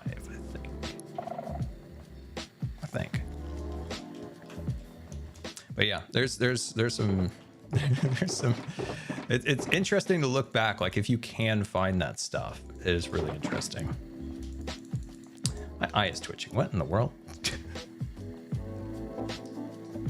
Yeah, I'd like to learn more about it. Like I want to look through the stuff that my aunt did and had, and then see if there's like what other stuff I can find. It would be really cool. Because we recently because I've talked about before, my aunt passed away last year, and she had all this stuff. So a lot of that in my grandpa's negatives. So all of his like photography that he did. What I want to do with that stuff is I want to digitize it and then make it so like the whole family can see it. But from what I can see is like everything's kind of in pieces. Like some people took this and that, and it's like I really want to take it all and like digitize it and put it out so everybody can have it. So just trying to like sort through it and see if I can make this happen at some point. See if you can make what happen? Hello there, Xisuma. Sorry. How are you doing, Xisuma? I was flying over the area. Oh, I'm just sorting my boxes over here with the chat. Oh, I see. Yeah. Oh, you're live. Yeah. Oh, I could have been stream sniping or something. You could. How are you, Xisuma? I am good. And how do I sound? Sounds quite lovely. Quite lovely indeed. Yeah? I got a new microphone. Ooh, what'd you get? I forget. It had like numbers and letters. It's made by a German company. It's like a headset. It's like a headset. Oh. Yeah, with like a mic on the side of it. Sennheiser. Is it like Sennheiser, whatever it's called? I think it's like Beryl something. Oh. Do you want me? I'll look it up. I want to see it. I want to see. Go look at my receipts. I'm really bad with this stuff. I just buy it and then like use it, and I'm like, that'll do. And I forget all about it. Chat says you sound like Stampy now. Oh, they always say that. You know, I sound like Mumbo or Stampy because Britain. Because of Britain. Because Britain, mate. Dude, I've said this before, but I barely can even tell British accents from anything else now. Like I'm just so used to, hear, like I might hear more British people talking a day than I hear anybody in and around me, like in my little like bubble world here. That's kind of how I feel about Americans. It's like I'm constantly listening to Americans talk on YouTube videos all day long. It's true. Yeah, it's true. The age we live in. I got the name here. It's Bayer Dynamic MMX 302. Is what I got. That's cool. It's a bit of an experience because it's got like these big tight cups that go around your ears and they make you feel hot and sweaty when you put them on. Which is really weird. I don't know why that happens, but yeah. About the boiled chicken. Oh, okay. Oh, they're nice. good. I like them. The chat has a question for you. Oh. Hello, chat. Have you had any boiled chicken lately? Yep. Since that whole moment, I've just realized how convenient boiled chicken is. I mean, you double down. Yeah, I like boil up I a love bunch, it. leave it in the fridge. Right, if I'm cooking something, I want a bit more protein in there, just chuck in the boiled chicken. Put it in a stir fry, put it in a curry. Do you just leave Level like up. when you finish boiling the chicken, do you like put like a wrapper over it and just put the pot right in the refrigerator? I don't even wrap it up, I just chuck it in there. You just chuck it in there. Just chuck it. I'm good with it. The smell might be a bit much for me. I don't know. That chicken does go a little smelly, doesn't it, when you leave it in the fridge? Yeah. But it still tastes good. Yeah. Yeah. Oh. Oh, I love the boiled chicken. One of our favorites. One of our favorites here on chat. Oh, I'm looking at your chat and they're like, unsubscribe, ban. They hate it.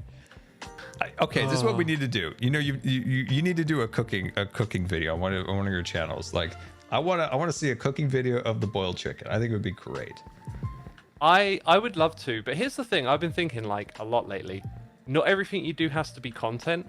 And no, but there's always that temptation. This would be really funny. This would be more like a meme. This would be, there you go, the memes. We gotta do it for the memes, the memes, the great and powerful. Oh, it'd be so fun. Oh my god, that would be a legendary video. I can picture it now. Like it would be boiled chicken, me boiling the chicken, and then at some point the audience is expecting, is there going to be pasta, sauce, vegetables? Nope. Chuck it on a plate. Just start shoveling that into my screen mask and making a right mess of it. You should get plastic like silverware too. That's really like poor and like it bends, and you're just like, oh yeah, cutting it, and like the fork is bending and the knife is bending. It's a whole disaster. Oh, it would be so funny. You know what? Who knows? We'll see. I gotta get my GoPro set up so I can like record, because I got no recording equipment like that. I don't have a microphone. Don't have a webcam or anything I can pop up. So it'd be so funny. Gotta learn to do all the other stuff first. Cool. So were you just doing some sorting over here? Was that it? Just Yep. I'm boring my chat to no end. No, I do have a backup issue, Xisuma. You know the redstones. Okay. Oh, I thought that was Flip. Just on the server.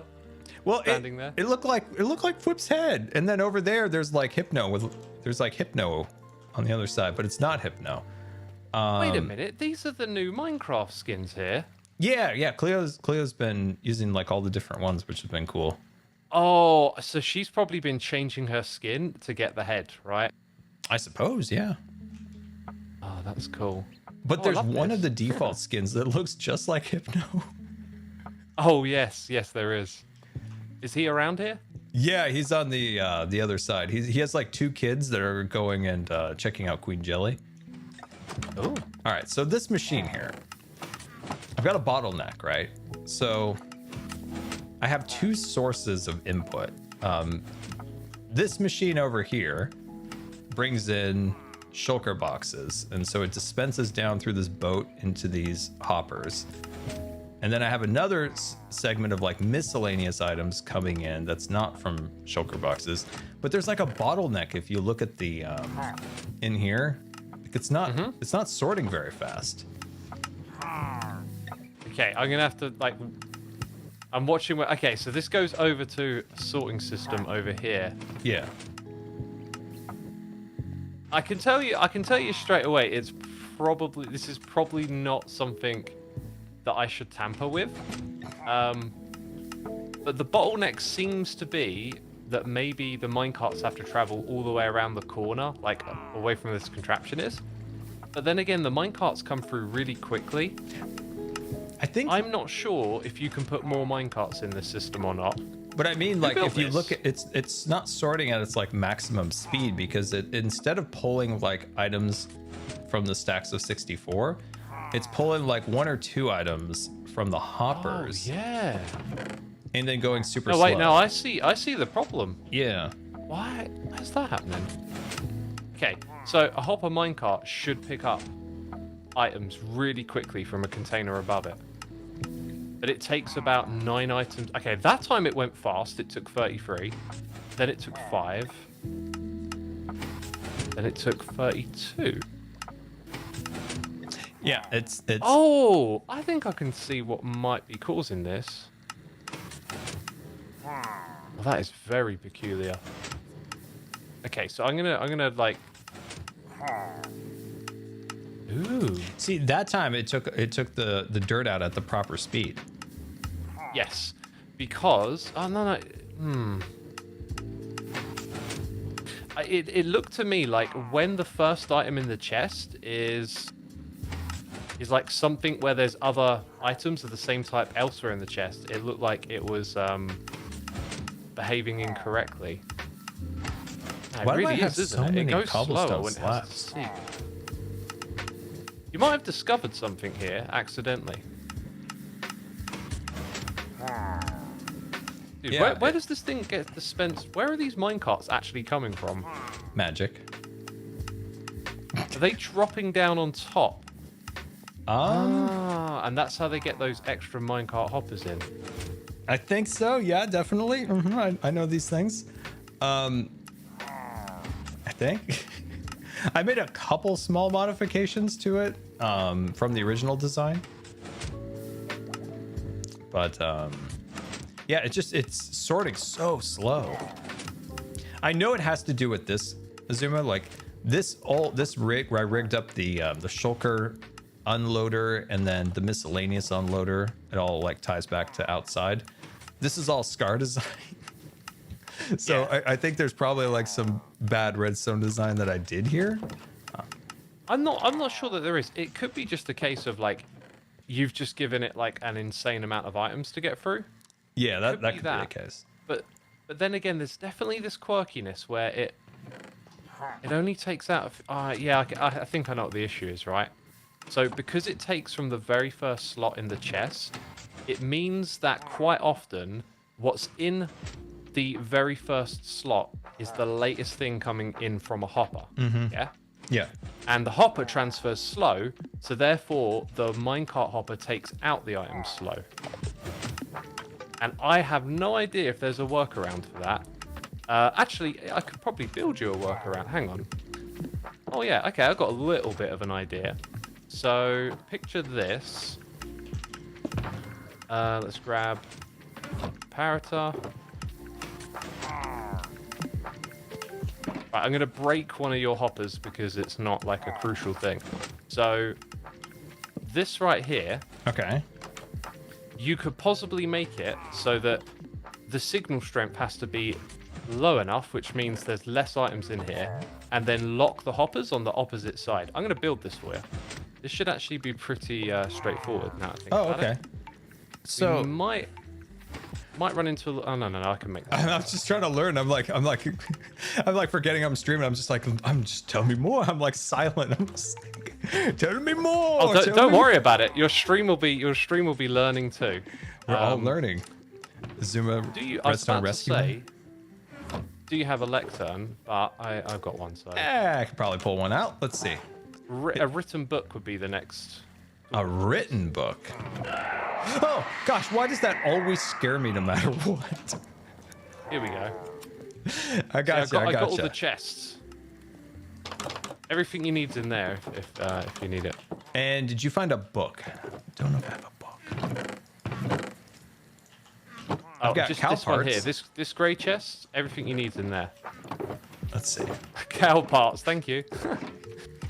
You little don't bit seem of to have cow. any paper. Oh, you do have paper. You do have paper. All the components are in there. Yeah. Oh, you do have all the components. Wow. That's a really useful box you have there. Yep. Let's see. Do I need a feather? That's right. Bam. Written book. Bam. I'll top your cow parts off. Oh, what a name. Right. I think I got it. Let's see. Somebody says a Minecraft load. Let's see. The Minecraft. Words are hard. The loader. Wow, I cannot read. Loader may make the minecarts behind it mess up, breaking the system. Ooh. I am just now. I just had that nervous moment where I was like, I placed down redstone. And I didn't really check everywhere, but it looks like it in no way interacts with anything else. And look at it now. It's unloading. Okay, brilliant. So, It's finishing off the chest here first. So what we got to do now in this book is we go to page 15. Okay. And we write, well, come on, something humorous to put on page 15. Edward, the Dragon Slayer, Sparkly, defending the night, or the twilight, defending the twilight. Mm-hmm. Sparkly, defending the night. Twilight. Jeez. The chat was telling me about the Twilight books and how about a dragon guy. And he sparkles. Okay, wonderful. Right. So now, let's see. We've got that many items in. So if I take this book and I crank up the pageage, which is totally a thing. Do you see how that redstone line in front of the hoppers turns off? Yes, I see that. Yeah. So now we're sort of in slow unloading mode. Okay. Right. So we want to tweak this thing so you can see it in action right now. If I just turn it down, we get like a signal again. There you go. Right. So the redstone just came back on. So now it's going to unload fast, but once it goes underneath a certain threshold, I just realized something. So it's prioritizing the chest, right? Yeah, I'm not sure if this will actually like fix the issue or not. It might actually. Oh, it slows it down further. You need like a timer built into this thing too. Okay, do you understand in any way what I just did? Yeah, you made this red rope come across here. And then It this stops thing, items going into the chest. this thing's giving it a signal. Until it reaches a certain amount. Pounds, not pounds. I don't know why I said pounds. Varying pulsations. I'm doing my best. Okay, I think I know what to do here. Just about what's the best way to do this. I'm gonna go into concentration mode, Scar. Okay, so it's basically like making like one item at a time come through now. So this was clever, but once you reach the point where it's sort of like close to the signal strength, it just repeats the same problem we had. It just does it with a different amount of items in the inventory. Oh, okay, okay. What we need to do is create a sort of flip-flop for two different stages of like inventory fullness. You've gotten so beyond me at this point. I'm like, I don't even know. The chat didn't like my pulsations. I don't know. What would you call it then?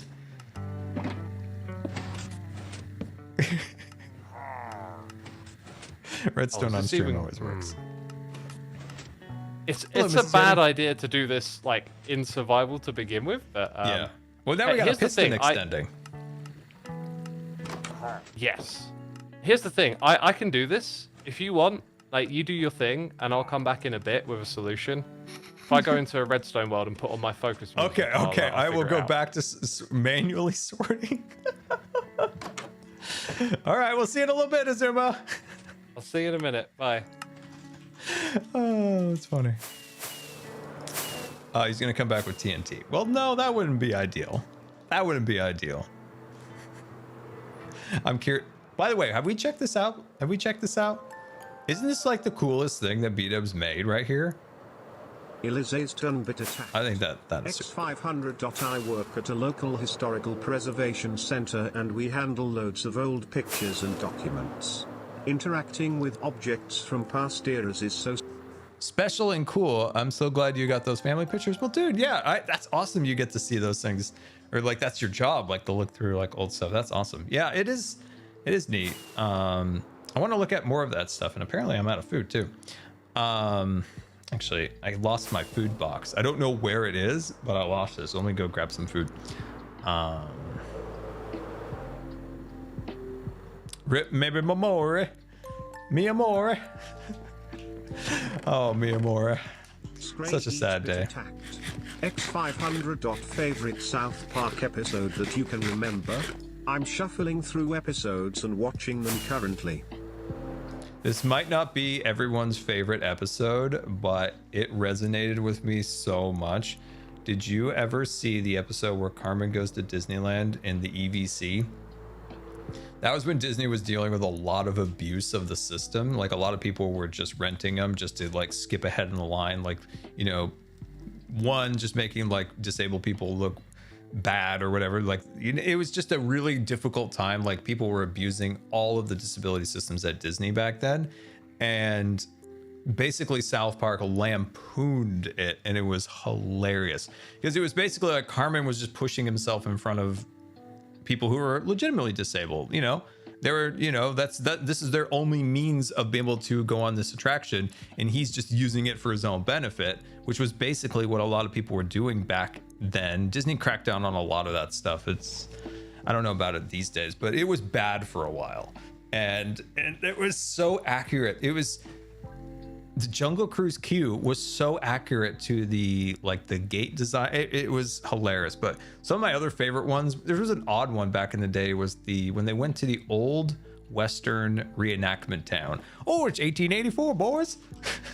I don't know why that episode cracked me up so much, but basically they go to a reenactment town of like an old Western town, and maybe there was like some, I think it was like the international terrorists, and it was like some kind of like terrorist thing. I can't remember. Something was going on, and the terrorists took over, right, the town, or maybe they kidnapped them. It's been so long since I've seen this.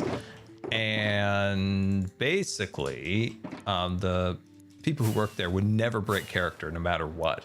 So even though these like goofy 90s, you know, like Eastern European like terrorist guys or whatever, like taking over, the guys would not break their character. It was hilarious. What else? There was the other theme park episode where Carmen did buy a theme park, which was hilarious. That was a good one. That was another good one.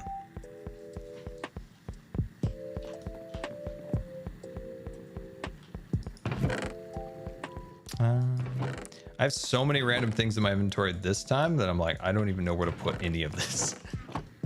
I don't even know where to put any of this.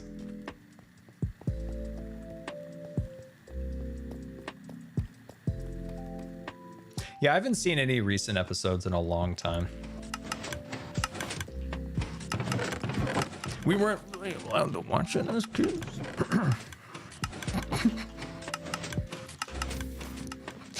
Watch it on the DL. Watch it on the old DL.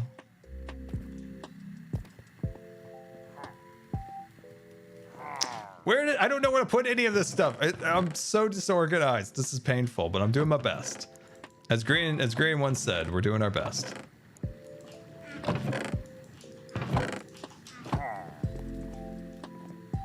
Yeah, but still did. Here and there, sneakily. My mom would go and like take a shower. This honestly, this still happens today or whatever. Like she'll go and take a shower, and my dad would just be like and turn it on. Oh man. And my mom would come out and he's like, good shower, great shower.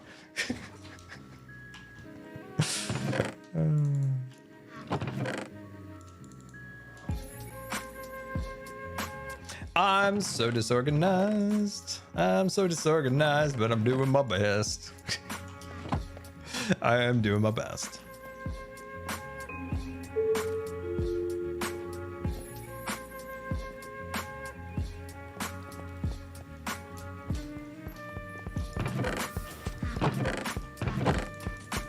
I remember when my brother introduced me to Beavis and Butthead. So it was when we were moving. Right? And my parents went up to the Northwest where we were going to move. And we stayed at my grandma's house as they went and looked at houses up there, right? And my brother's like, I got something. What do you got? I got a show. You're going to love it. And I'm like, oh, neat. I'm so excited. What is this show going to be? And we watched Beavis and Butthead episodes. And it was like, I still don't even know how to explain the weirdness that those episodes were. Like, it was like, okay, is this funny? Is this creepy? I have no idea. I have no idea the feelings that I feel watching this weird show. Oh man, that was the okay. So that when he was showing me that was when double stuffed Oreos were gonna come out, but they hadn't come out yet, or maybe they did, but we couldn't find them. They were like this rare mythological creature. These double stuffed Oreos. And so at my grandma's house, she had a ton of packets of Oreos, like she got at Costco or something. And so we basically made our own double stuffed Oreos. So we like cracked them open. We would scrape off the Oreo stuff and we're like, we can't find these. We're going to make them ourselves. And we made our own double stuffed Oreos. Watching Beavis and Butthead. Oh man, what a time. What a time. What a time to be alive.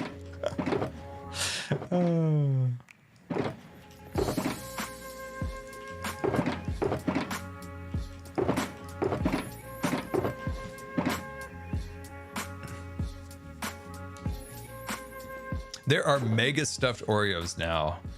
Have we gone excessive at this point? Is this too much? Have we gone overboard? Do we need the triple mega super super stuffed Oreos at this point? I absolutely enjoyed the mega stuffed. I mean, I wouldn't put it past me to maybe try one. I just wonder if there's a point where we go past the need for more stuffing, because the original Oreo was understuffed. I think we can all agree that the original Oreo was understuffed. But is the mega super duper stuffed Oreo, is that now becoming too much Oreo?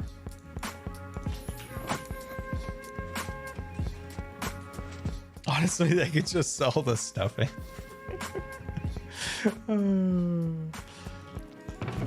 I thought the same thing. But you gotta ask yourself, right? Because, you know, there's a balance between the frosting and the cake, right? There's a balance between the things. And you go a little too much here, a little too much there. We all know the original, as I said, was understuffed. Now the double stuffed is, I feel like, the optimal Oreo. Now that is optimal Oreo.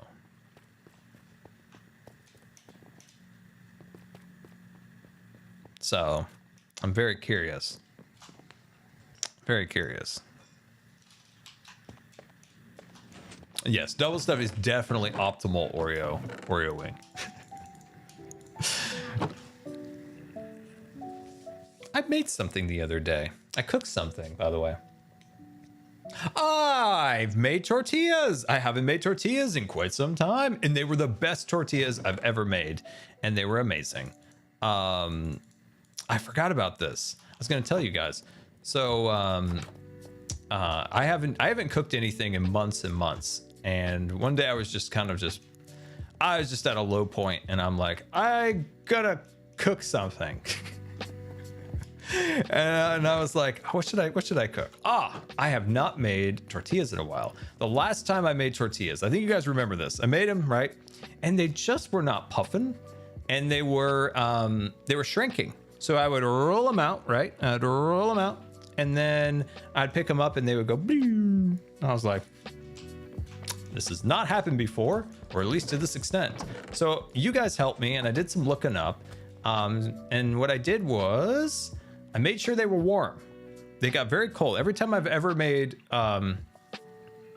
tortillas, it's basically been in the winter, and I smoke the house up, so I open the windows and the dough gets super cold. So one, I made sure that the dough didn't get cold, and two, made sure I gave it optimal time to rest. So it gave the gluten some time to chill. So the gluten had some time to chill. It's chilling, feeling it.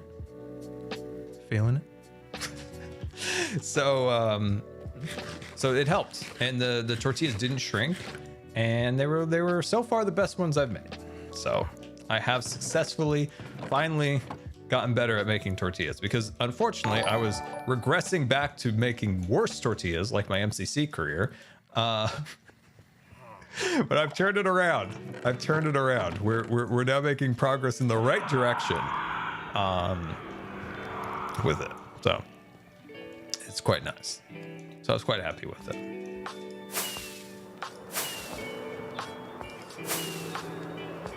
I need something else to make. I have I don't know. I need something else. You guys need to help me. What should I make? What should be my next thing that I make? You tell me. What should I make next? I don't know where any of this stuff goes. It's all a mess. Tortilla pizza dough. Okay. So I have a really easy and, well, actually it's a really easy and pretty decent way of making pizzas. But actual pizza dough would actually be pretty fun. What about baking? I have not baked a cake in a very long time.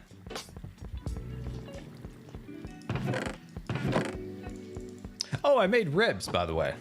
Made ribs for my parents. Very good, very good. The barbecue sauce wasn't great. It was fine, but not great. But my mom was like, you know what? We're gonna put some honey in this barbecue sauce. A little honey, and it transformed the barbecue sauce into being fantastic. My mom saved the day with the honey. She saved the day with the honey. But yeah, those I think came out really good. There we go.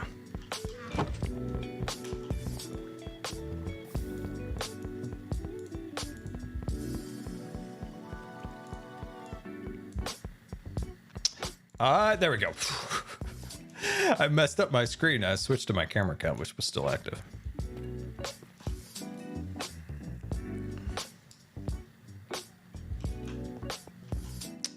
Okay, so those go in the wood pile. Oh my gosh, what a mess. So I know where these go. I know where, okay. Oh man, I am so disorganized. But I would have done this all alone. And I appreciate you guys keeping me company as I bore you to death sorting my boxes. But yeah, if you guys have any Q&A questions, always go hashtag Q&A_Scar. Baking Times with Scar. I do really enjoy making stuff. Like I find it quite enjoyable. And I gotta say, some people made fun of me there when I first started cooking, because I started doing a little bit of cooking to help like take the burden off my mom when my dad got really sick in 2020 after his surgery. And so, you know, I would try to help out where I could. I wasn't very good, but I was like proud that I was doing some stuff. And some certain hermits were making fun of what I was making. And I was like, oh, I'm gonna get better at this. I'm just gonna prove. I'm gonna prove these fools wrong. And so yeah, I've gotten better. I've gotten better at it, and I've enjoyed it a lot. I want to get an air fryer. They look fun. Boiled chicken is the devil's work. Oh, poor Xisuma and his boiled chicken. I really hope, even if he doesn't make a video, like I just want to see a a photo of the boiled chicken. Like, oh my god, it'd be hilarious. I think we would all enjoy it.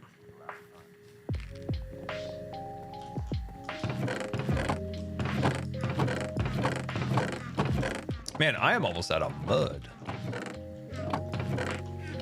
Where do we keep it? I can't find anywhere to put this stuff.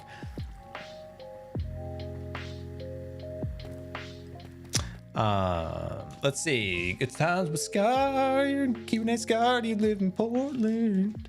What are some of the highlights? What are the highlights of Portland?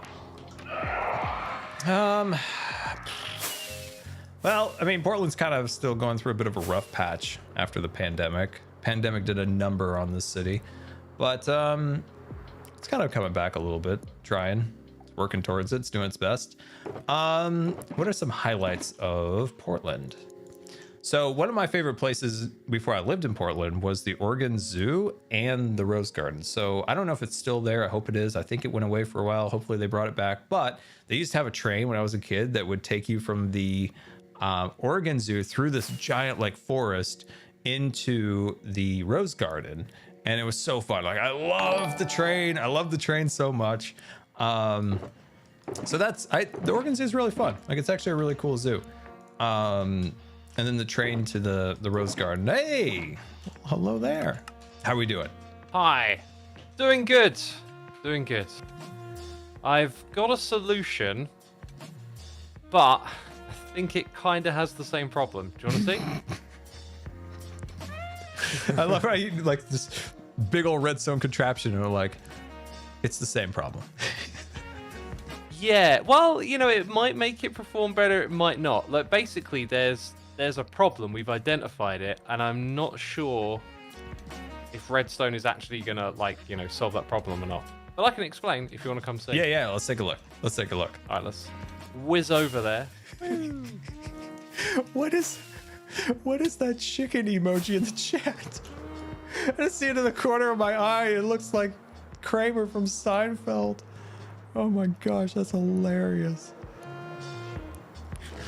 Oh, I missed both the doors. Oh my gosh, what in the world? Smacked my face into this wall. Oh yeah. This looks like a game show. Kind of does, yeah. Here's how it's kind of easy to understand, right? Okay. If you open this book, right, it's got page 1. Okay. So like page 1 is like weak signal strength, which means not a lot of items in the chest. Over here, Understand. you got page 12, which means lots of items in the chest because it's a stronger signal. Okay. Huh. And I've made a mistake here. I put one block too many down because it locked the whole thing up. So right now we don't have a lot of items in the chest, so it's not going to lock the hoppers, and it's going to let the items come in, which it's doing. Yeah. Okay, I get it. Letting them filled in. All right. But while it's in that state, it's going to have the same problem with the hopper minecart, right? But eventually it fills up all the way, and that means that this bit over here gets activated. Remember, this is strong signal strength because there's lots of items in the chest. Yeah. Right here. Huh. Right here, Scott. So that, yeah, there you go. You that's got it. 12, right? And then. Yep. And So this one look was what's going to happen. 1. This piston will activate, and the one over here won't be active. Okay. And then the redstone block gets moved across, and the redstone wire here, it then locks these hoppers. Right? So then once the chest is full, the hoppers get locked, and it'll be able to take the items out fast again. Yeah, I get it. Yes. Let me try one more time. We're measuring if the chest has a small amount of items or a large amount. Okay. And so when it reaches a large amount, it locks these hoppers that I'm standing on. I get it. I understand now. Yeah. Okay. And then that should be able to cycle through what's in the chest. Yeah, it'll Instead of then spitting, drain like, out. It small will drain amounts. out. Yeah, it will drain out all of those items because there's now lots in there. Okay. And then when there's hardly any left, remember this one is the low signal strength, Yes. right? That's when the block is going to be pushed back across and it's going to unlock. Does that do So that then it lets more automatically? items in. Yes. Oh, that's really cool. Yeah, that's what the lecterns are doing. They're measuring how many items are inside the chest. So like when a lot are in there, then bam, it locks the hoppers and lets them all drain out. And then when it reaches that low state, because the items are drained out, that's when the circuit activates again and it unlocks the hoppers to let more items in. as a redstone genius, I got all of that, and I totally understand it. Like, brilliant work. But I do understand. So like that'll keep it hopefully from doing that nonsense with the like only taking like if in between the minecarts, when one comes down, it takes items, and then it only has time to maybe put like 3 or 4 in the box, and then it just takes that 3 or 4 and doesn't do like a full stack of 16. Yeah. Yeah, you got it. Let's why don't we try and see this thing in action a little bit? Yeah. I'm trying to clear out my own inventory so that I can like dump a bunch of items in there. Oh, I've got. Let's see. I've got items. I mean, can I grab anything from the? Oh my God, Scar! What is going on here? This is actually pretty well contained. It's what's in the castle that's the problem. Is there stuff? Is there like a shulker box or two that we can just tear? Like, do you want all these snow layers in the system? Ooh, I'm spooky. Can I use these to fill it up? Yeah. I'm spooky. Oh my God! What happened to your face? Jeez. This is the most horrifying head in the game now. Do you want me to go get some more items? Yeah. You should watch. Really, you should watch because remember, not a lot of items in here, so the redstone signal is currently, it's letting more items come in. Now we fill it up, and any moment now it might tick over, but I'll grab some more. We can fill it up. Are you guys getting that chicken emoji? That thing is everywhere. Now because... Oh, right. Slight problem. It can be easily fixed. Because this thing doesn't accept full stacks, it might be quite a wise idea to reduce this one. There you go. Right. Do you see it pushed it? It pushed it. Look. So now it's locked. Now more items can't go in. So should I hit the button? Yeah, go for it. The problem is, in order to show you the inverse, you have to literally empty this thing fully. Right, but yeah, now it's unloading fast. And then that one takes only 2. Oh, and it's not allowing more in. That's what I was worried about. It was going to be like, oh. Seeing it in action really helps, right? So now you can imagine when it's like almost done taking all the items out, that's when the hoppers unlock and it starts feeding new stuff in again. Oh man, Xisuma, you fixed it. Kinda. I think what I've done is I've made it so half the time it runs like it was, and the other half it will run as fast as it can. Yeah. So I've definitely improved it. It's definitely working better. At better. least. Yeah. Oh, and yeah. you might be able to finagle some of this redstone so it's like not right next to the doors as well. It's right next to the doors. Like if you keep all the elements together and just rearrange it a little bit, it should be good. Well, there's definitely some Scar redstone here that can be rearranged. So you were doing some of this yourself, yeah? Well, okay, so the machine that sorts it, I follow the tutorial, as I can follow a tutorial like no other redstone genius, and then the sorters and everything. And then I found somebody who made this machine, the one that sorts the shulker boxes or pulls items out of a shulker box. And then everything below that, like trying to make it more efficient with like the boat and some of the stuff I designed. And then I designed these things back here. Where is it? Oh, nah, not there. I designed... I see you're putting stone on top of some hoppers. The block to put on top of a hopper is a composter, if you want to reduce lag. Oh. Yes. But like what you're doing is kind of like the beginning steps, right? Like you understand what this unloading thing does, and you understand what your sorting system does, and then you link those bits together.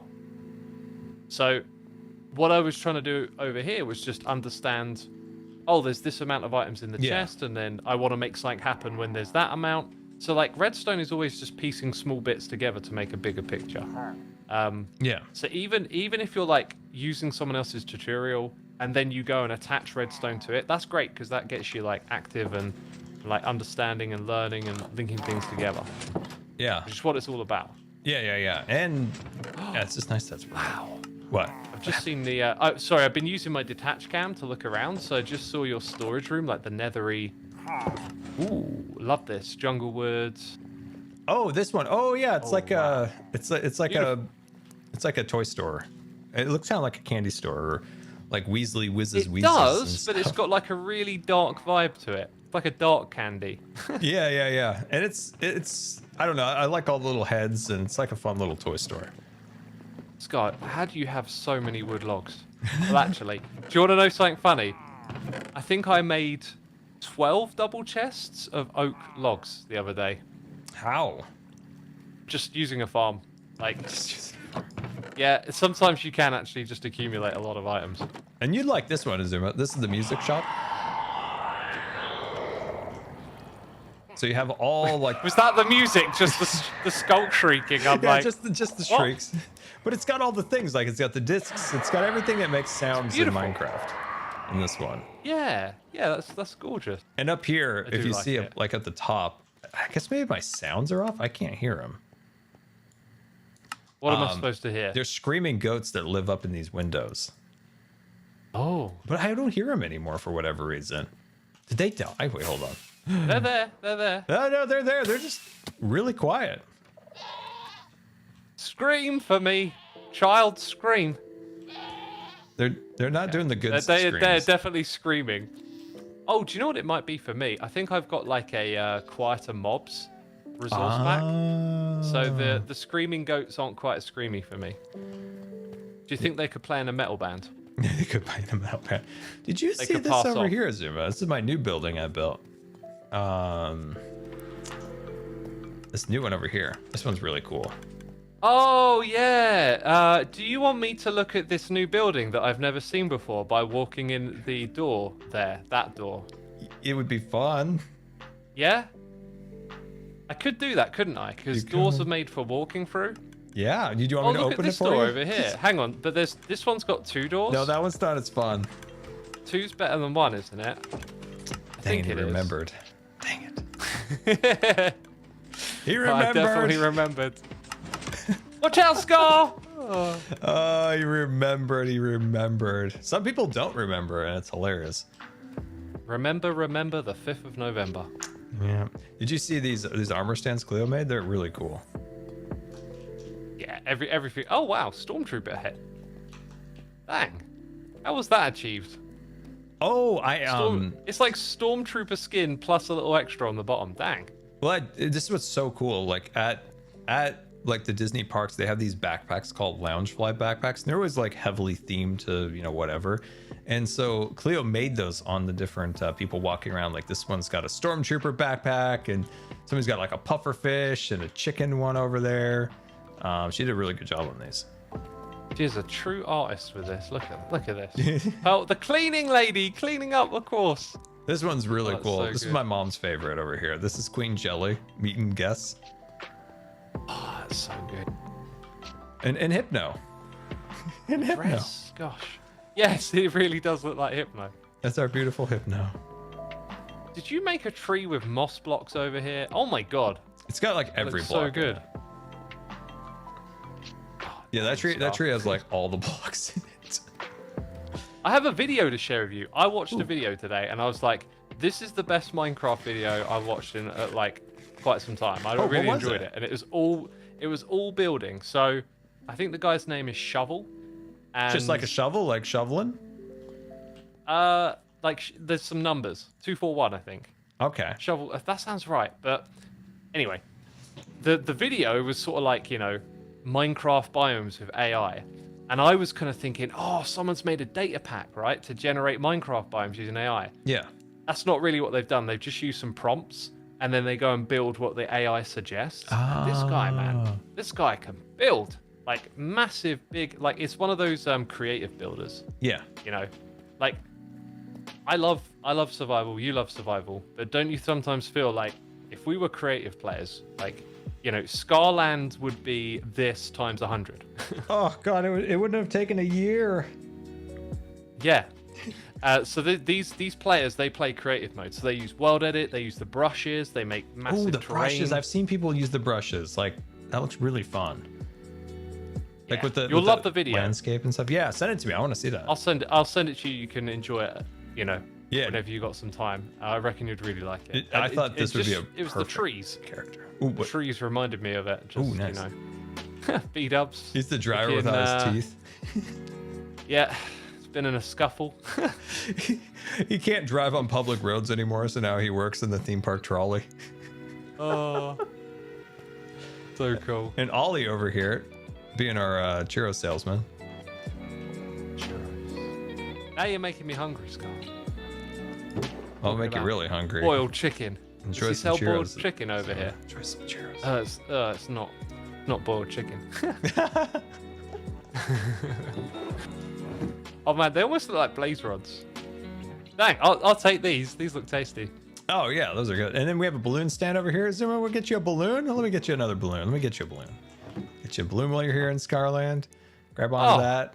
There we go. We're getting them all I'm having a loaded wonderful up. day out now, aren't I? Where's the roller coaster? Oh god, Azuma, if we were creative, I would have roller coasters. You know what? Like, some people are like, did they use creative? It's like, if I had creative, there would be rockets over here, there'd be roller coasters, there would be a jungle cruise river, there would be a full interior of the castle, and that all would have been done like 6 months ago. Yep. Doesn't And a it make you die train. inside a little when you read a comment where they're like, they're using creative? And I'm like, oh Oh I put in god. all this time and effort. I used to get that comment back in 2011 when I made my greenhouses. I was super proud of, and they're like, you use too many items. And I'm like, I didn't even know what that was at that point. Backseat gaming is terrible. That was pre-creative mode. Was Season it? 10 creative mode. I'm just thinking, because the very classic was creative mode. Then they introduced survival. But when they made the survival game, was there also creative mode? I think you're right. I think Yeah, it came later. the idea of having... Yeah, it did, didn't it? Yeah, like maybe 2012, maybe?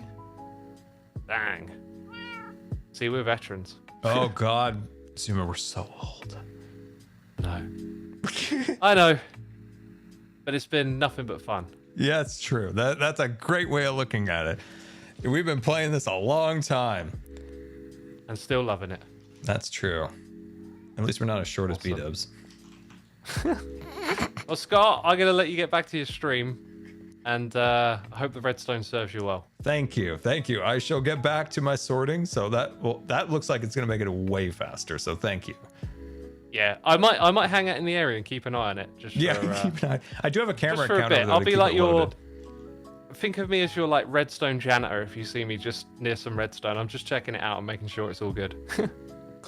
You are now the maintenance man of the park. Oh, I maintenance officially- man. I love I it. officially knight you as the maintenance man of the park. What a beautiful honor. As Pearl is the sweeping lady, you are now the maintenance man. I need a wrench. We need Cleo to make a maintenance man. Oh, dude, here, come here real quick before you go. Okay. Oh, this could be really fun. Oh my gosh, she was back here doing things. Look at Tango doing his best horticulture.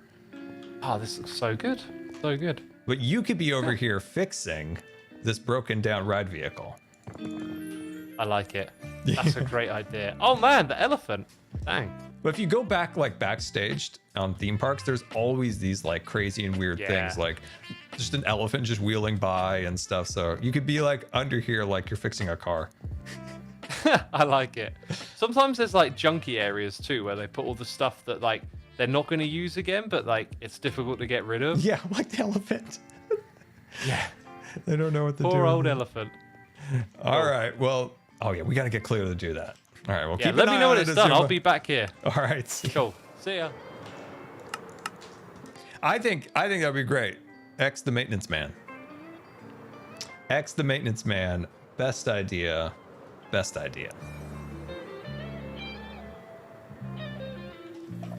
What is Mumbo doing with the button, by the way? I've seen people talk about this. Let's see, what do we got? I haven't seen this. What is Mumbo working on with the button? Dude, we could probably actually throw this in the storage system now that it's working better again.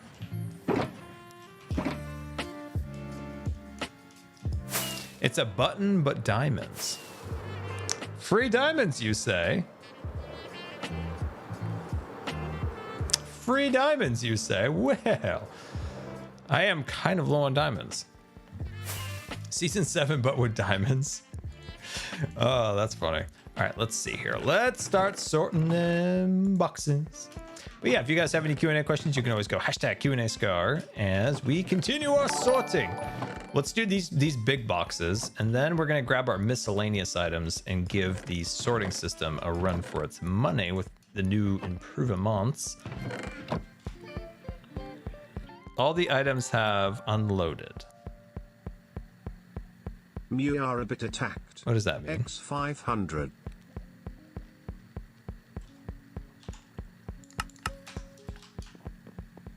What was that, Xisuma? Wait, what was that? The bit I just fixed. Did it work?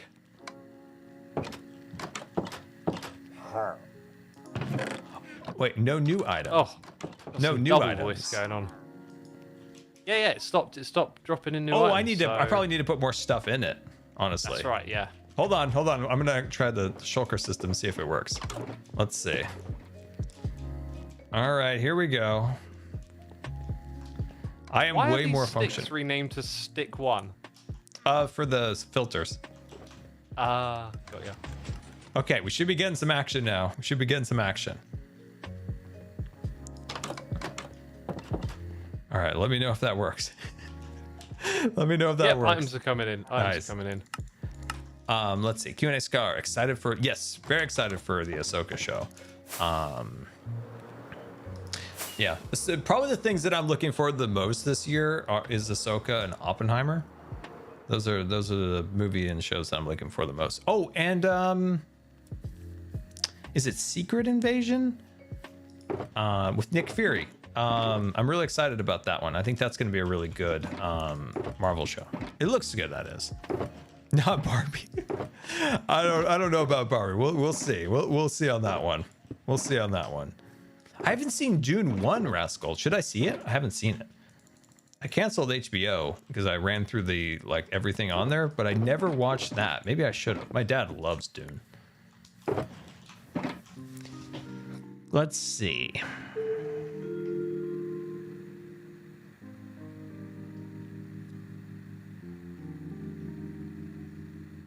Favorite milkshake flavor. There are no minecarts taking the items out.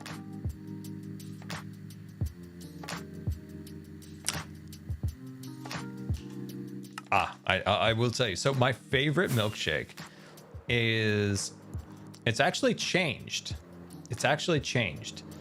It's Costco vanilla ice cream with my mom's chocolate sauce mixed together to make the best chocolate ice cream you have ever had.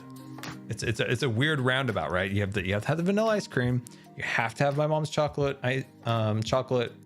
sauce swirled together. It makes the greatest chocolate ice cream you will have ever had. It's the best. It is the absolute best. Okay, that should work for Xisuma. that should work for Xisuma there. It is the best. I don't know what she does, some kind of magic, who knows. But it is crazy that Costco's vanilla ice cream is actually really good.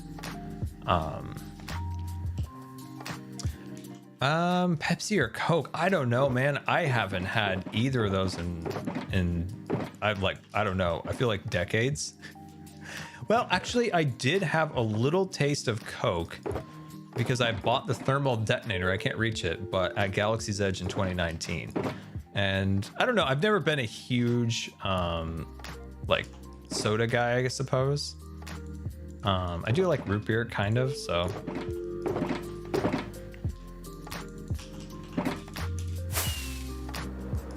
But yeah, I haven't. I don't know. What do you guys like? Pepsi or Coke?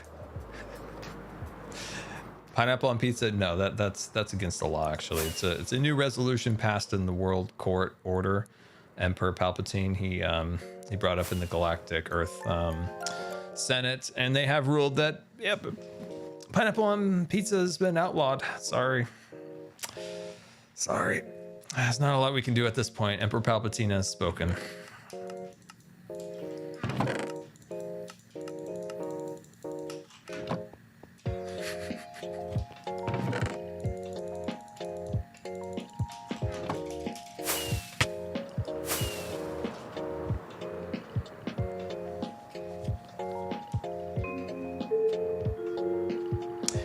Scar, would you ever want to build a manga based on a different theme park like Hollywood Studios? Maybe. It does kind of align with an idea that I had that's not so much a theme park, but kind of fits that theme a little bit. Don't unload the storage. Oh, it's all good. We've got ourselves an Xisuma.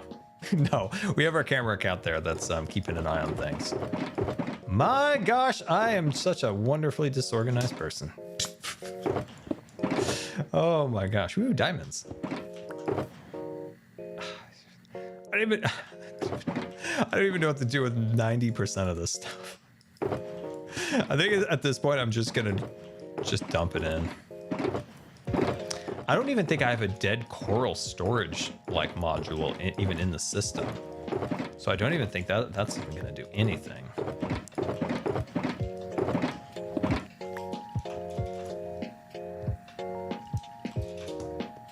Q&A Scar, do you like Lord of the Rings? I've been saying that I'm going to read the Lord of the Rings books for like 5 years, and I still haven't yet. Q&A Scar, what are your thoughts on Universal and the upcoming Super Nintendo Land? I love everything Universal's doing, and I love how annoyed it's subtly making Disney. You know, they're coming out with that big old park, and Nintendo Land's doing great and stuff like that.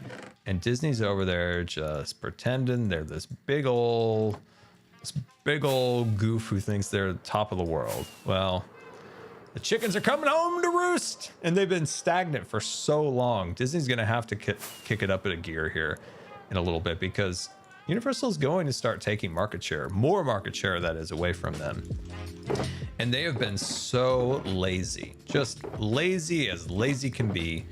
And they think there's no consequences, but that's ending soon. When the new Universal Park opens, they're going to have to really step up their game. They are going to have to.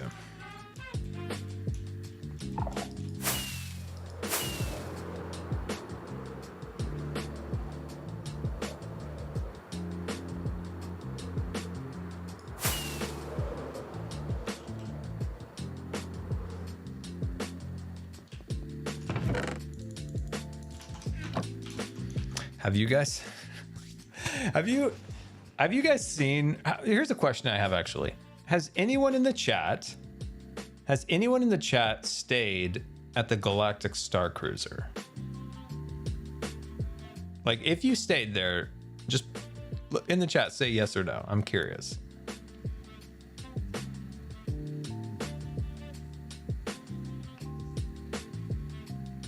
We have one yes. We've got a yes, guys. We've got a yes. We've got a wish and a yes. We got a wish and a yes. We got a wish and a yes. Okay. Like, from your perspective, did you enjoy it? Like, for the people who have done the Galactic Star Cruiser, did anyone actually enjoy it? Is everyone in the chat? The Scar Cruiser. I'm just curious. It was okay. It was okay. But I look at this thing like, right, when the Galactic Star Cruiser was announced, I was excited. Grian and I, we were gonna do it.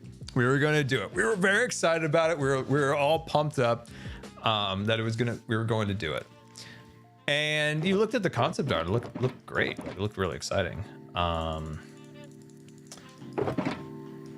then, then it came out, right? And they started, this was a problem with Disney lately, is their marketing's been a little wonky. Like, it feels very detached. And you could probably say that about a lot of different properties out there. Some that, you can think of in things that you like right now. You're like, oh yeah, that's been a little weird. It's the same with like Disney when it comes to a lot of their marketing. It's been very detached from like the community, I would say. It's very strange. But anyway, so they had some really weird marketing stuff leading up to it, but it's doing really badly. Like the Galactic Star Cruiser. They've had to, they used to have like 2 dinner shows. They've cut those back to only just doing 1. They've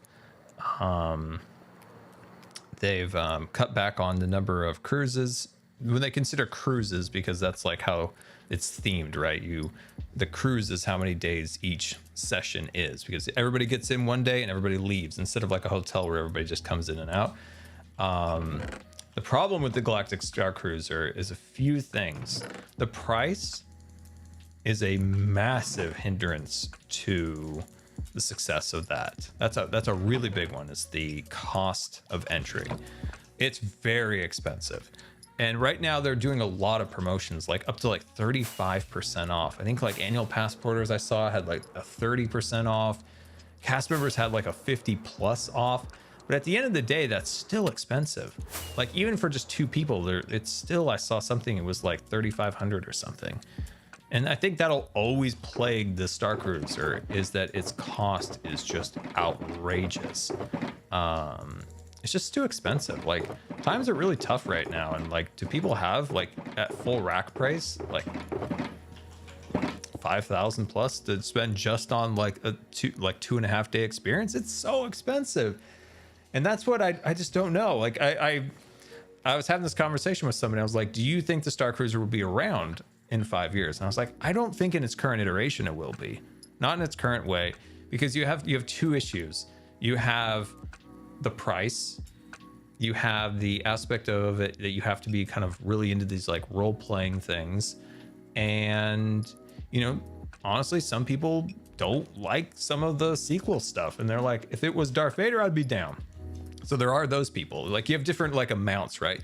Maybe that's a smaller amount, but that's always going to play into it. You have the cost, which is a much bigger amount, and you have the role play amount kind of maybe in the middle of people who are not interested. But at the end of the day, it'll never succeed at these price points. Like it's just so expensive. And I remember a podcast. It was like one, maybe it was the Diz. I can't remember. It was somebody talking about what they saw the prices were going to be when Iger was still around. And it was like, I think if I remember right, they were talking about it being far less than what, you know, it ended up being under the Chapek era. And it's like, man, what were they thinking? It's so expensive. It's so expensive. Because you got to think about it, right? If you were to say you want to go, you might also want to go to Disney World, or, you know, you probably more than likely have to have plane tickets. And you put that on top of like 5,000 something, and you this and this, it's like, woof, woof.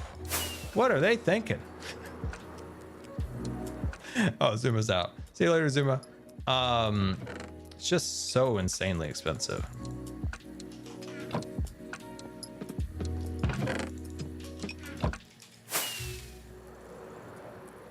How would they fix this? Gosh. Oh, this is one. I could fix Galaxy's Edge in 5 minutes. There are some... Galaxy's Edge is amazing, but there's some weird flaws to it that could be easily fixed. The Wheel of Time? P.S. Don't watch the Amazon show. It's not a good adaptation. I've heard people talk about the Wheel of Time being amazing in the show, because I tried watching the show, but I just kind of got lost. I didn't really know what was going on. So yeah, that's a good point. Read the books. But that's the problem with the Galactic Star Cruiser, is I don't know personally how to fix it.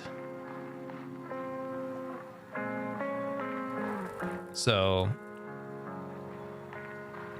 and you can see, like, according to like their statistics, it's just continuing to get less and less people, you know, going and enjoying it. So like they've cut back on staff, they've cut back on cruises.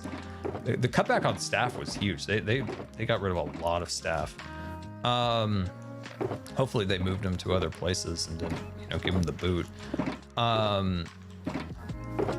But I don't know how to fix it, because at the end of the day, it is expensive to run, and what you're getting out of it, is it worth $5,000 something? It's really tough.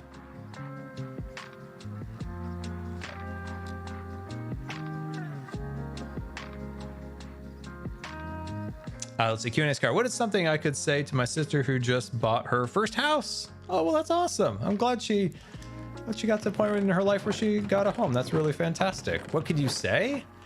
That's a good question. I don't know. I mean, I feel like that's a milestone in any person's, you know, life. Well, not everybody wants a house, but, you know, it's a milestone that some people really like look towards like maybe owning something of their own, and that's really cool. What could you say? I don't know. I would just say you're proud of them. Like they put in a lot of work, I assumed, and you're really proud of their house, and you can't wait for good memories visiting them in their house or something along those lines. Crash Ice is kind of moving with you. Oh, that's funny. I know like a house is my absolute dream. That's if you ask me what my dream is to be able to afford a house. I had that dream. I remember once like Grian told me, it's like, you know, if you work hard and like you save and all this stuff, like what you're doing, you could probably afford a house. And I was like, really? You think so?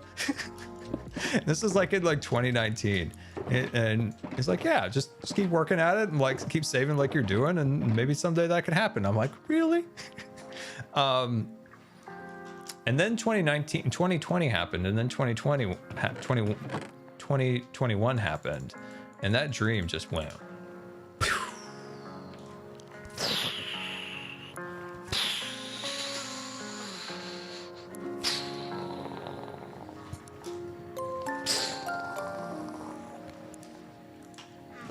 Shovel 241-bit attacked. X500.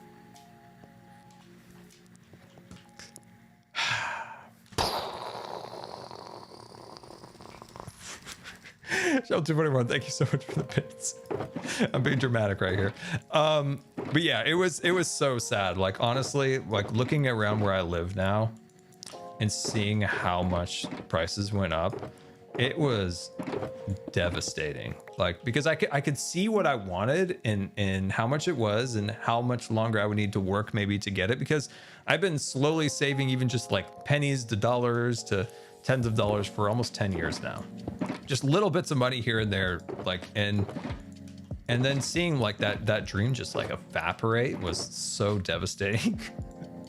It's so insane where I live. Like a lot of people came out of like the city during like 2020 and like flooded where I live, and the prices just went like I'm talking like 300,000 or more. Like the prices went up. It was shocking, like absolutely shocking. Like how is that even possible? I was so sad.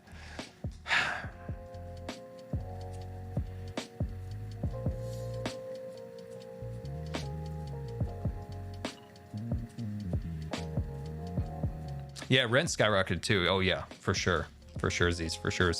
I guess like, you know, especially, yeah, I don't know. It's the question is like, is there going to be a correction? Is this just forever? It's just going to get worse. It's just going to get worse. But yeah, that was such a blow to like morale when that happened. Just insane. Q&A Scar, have any tips for small creators? Ooh, small creators getting into it. I love to see it and I love to hear it. Small creators. So no specific, I suppose, genre. So what's some small creator advice that's not specific to any one thing? That's an interesting question. And I feel like I could take this in a couple different directions, but one direction I want to go to is I watched Casey Neistat. By the way, that man loves New York like nothing else. And it just makes me happy listening to him talk about how much he loves New York. But I was listening to him talk about it, and it's interesting because I've been around on YouTube a very long time. So I've been around on YouTube a very long time, even long before, of course, I even started making videos. And there's been a lot of eras, if you will. So a lot of different eras of content. And so usually what happens is there's usually like a big like YouTuber, right? That comes out with something a little bit different, and then everybody emulates it.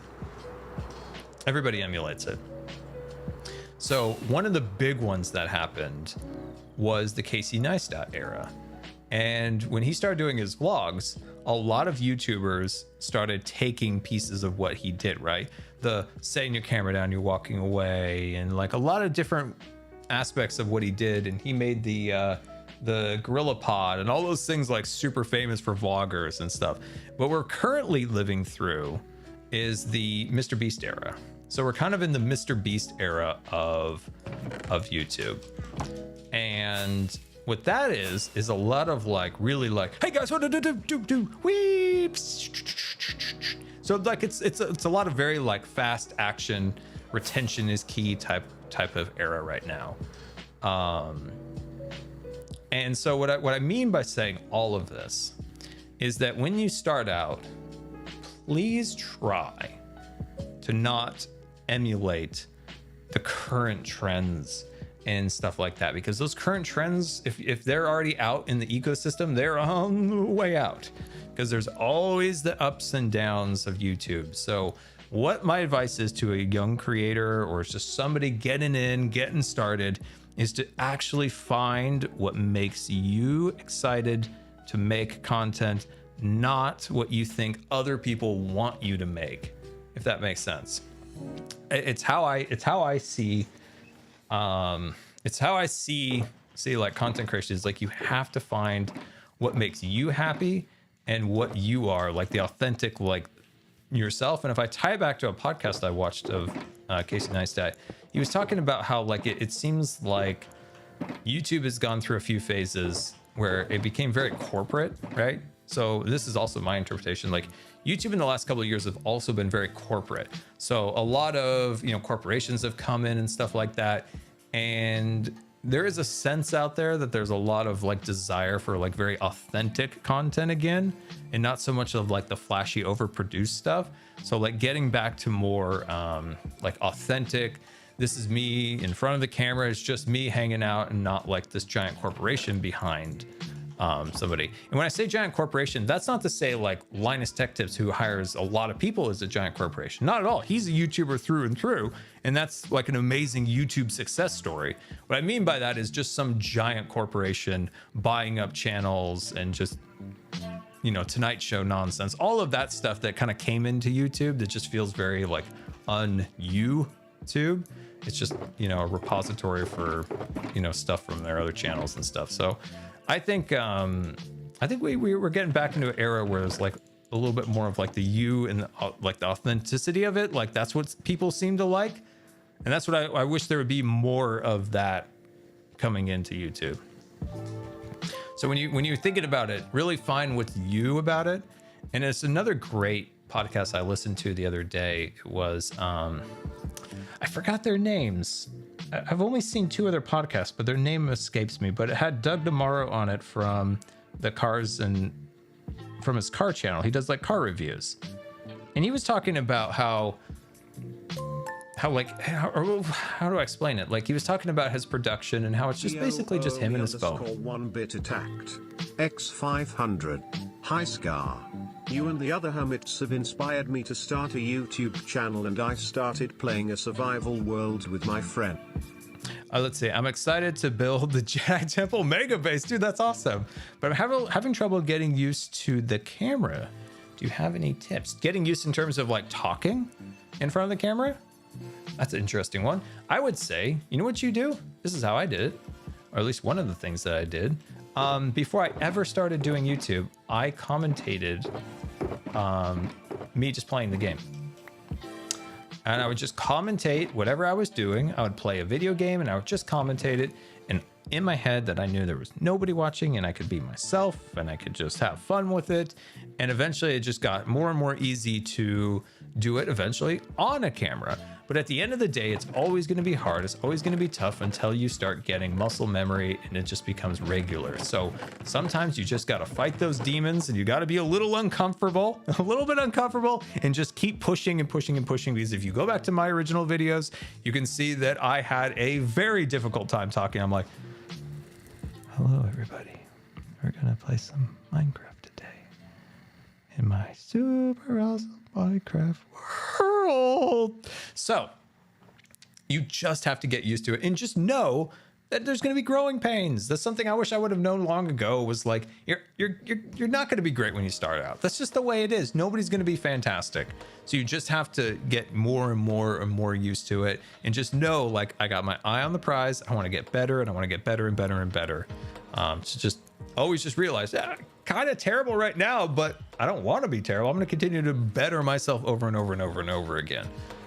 That's at least how I did it. But I would definitely start by just commentating, not even recording. Just commentating, not even recording. I think that's some pretty solid advice. I did that when I was first thinking, like, can I do this? Can I do this? Maybe. So yeah. But when I go back to the Doug podcast and him just being him, like it's just him filming it, it's him editing it and stuff like that. Yeah, it was super inspiring because it was like, yeah, like that's like old YouTube, right? That's like old YouTube, the way he does it. It's just him and his camera, which is awesome. I always mess up people's username. Remember all the happy times we had? Have ever thought about doing an art stream? I always have fun ideas like that, but I just never get to it. What I need is a proper like setup, if that makes sense. I need a setup that is designed for Lego or art, because otherwise I realize I'm just never going to do it, right? I'm never going to tear down all of this and move it like 5 feet over and then tear it all down and reset it up for this. I have to have a dedicated area for this, for like an art stream or something like that. That's what I realized. Like, I will never do it unless I have a dedicated area to do it. Otherwise, I'm never going to tear this all down, reset it up, tear it all down, reset it up. Like, I just don't have the energy. I'm barely making it every day. Like, so yeah, when it's easy for me just to go like plug and play like this, then I can do it quite easily. So yeah, that's what I need to focus on. What I need is a new camera. So I need to get a new camera, or additional camera to this one, which I saw this camera that I'm currently using is like half, like not half, but it's a lot cheaper than it was. So I might try to find a used version of it. Actually, I think we've done pretty good with our organization, right? Some of these are like miscellaneous boxes that I actually don't want to break down. And I know that box right there is not going to get sorted. That's another miscellaneous box. So I'm going to pull out the odds and ends from it. Look at this, guys. We actually did pretty good. Look at this. We made some massive progress on this. This will make my next video way easier. Anyway, let me check my chat. Oh yeah, when it someone talk about the house, like, why do I want a house? That's such a great question. I think it's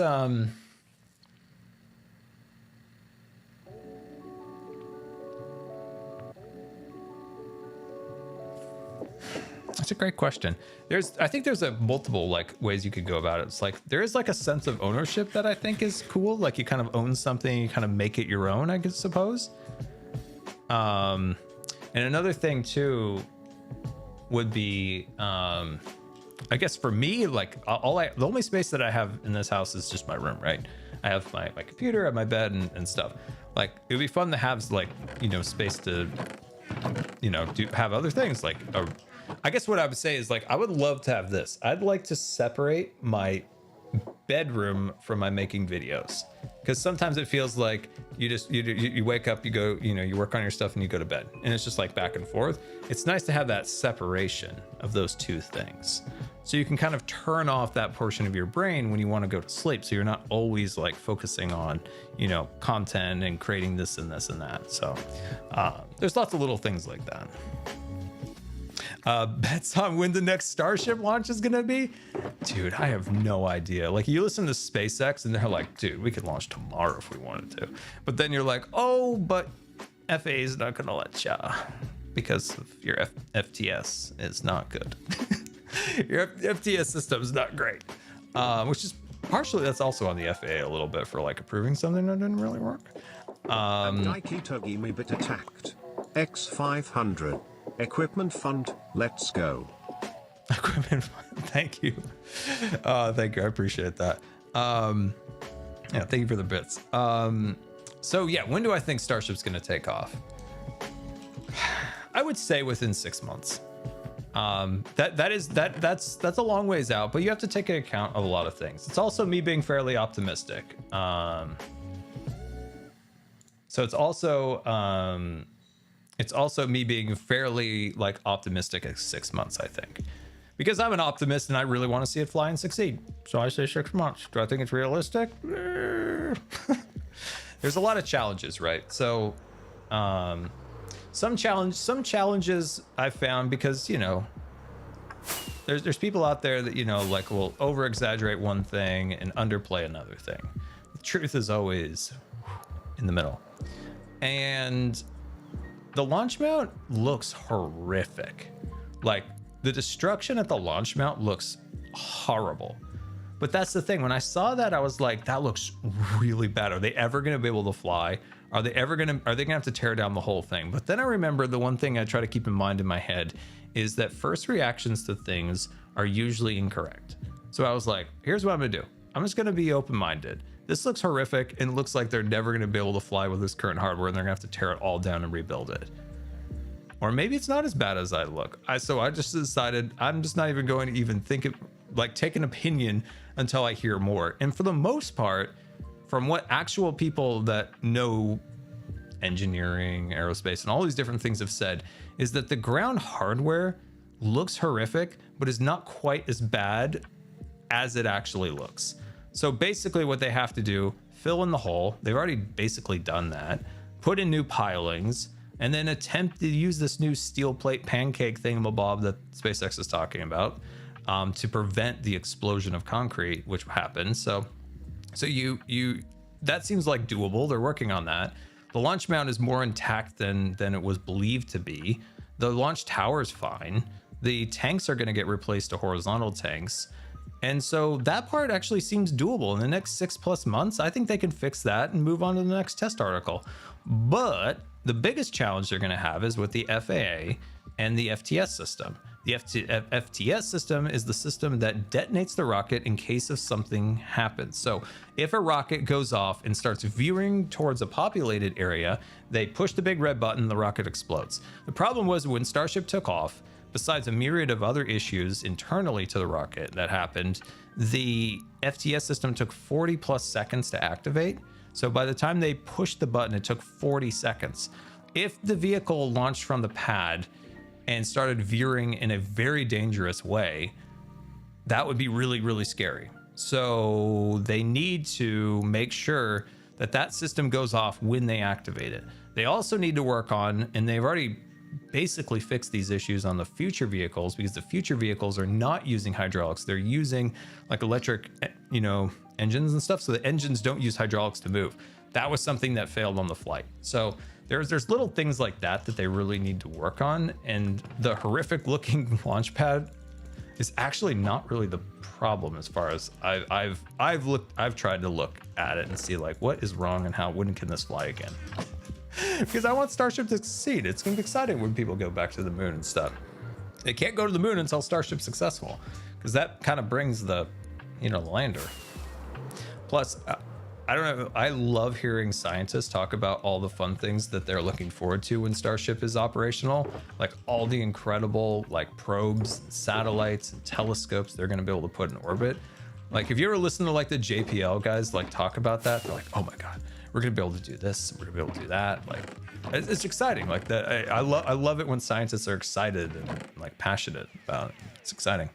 But I do have to give a prop to Blue Origin, right? We've talked about Blue Origin a lot. Like, what are you guys doing? You never talk about what you're doing. It's always so secret and stuff. Like, but apparently they have some actual flight hardware now, which is kind of exciting, right? Like, the more competition in the industry, the better for the entire industry. So, like this, it's hard. It's very difficult to even like vocalize this because it's so crazy to say. But like SpaceX basically now has a monopoly over everything, where they were the ones fighting the monopoly in the early like 2000s. Like they were fighting ULA that was trying to sue them from ever getting government contracts and all of this stuff. So now they're kind of like the big dogs, which is just hilarious.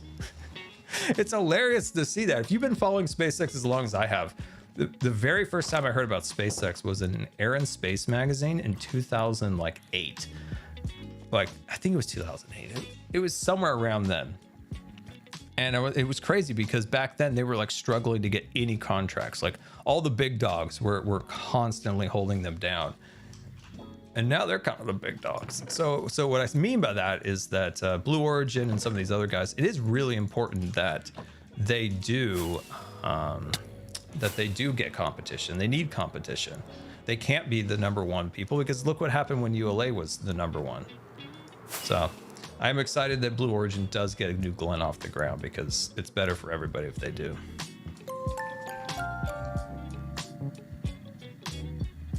My favorite ride is Indiana Jones. Attacked. X500. Have you ever seen the How to Train Your Dragon trilogy? If you have, what are your opinions on it? All right, I've seen the first one, and I've never seen the following ones. So I really I enjoyed it. Like I really enjoyed it. I got to go to I mentioned this in chats before, but I got to go to the premiere of it.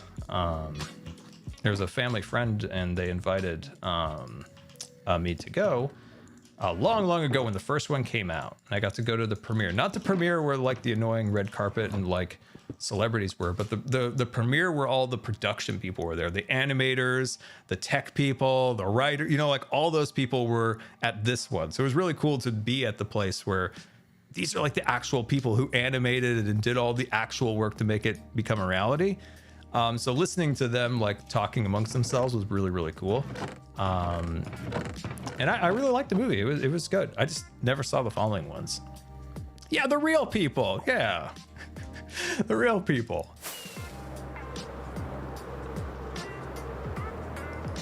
But yeah, no, I really enjoyed it. They were really fun.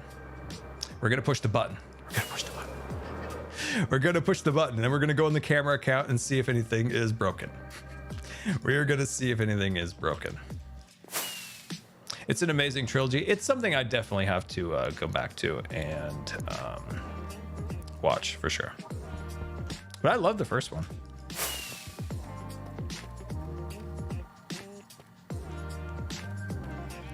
Do you like cars or any other vehicles? When I was a kid, I was not a car person.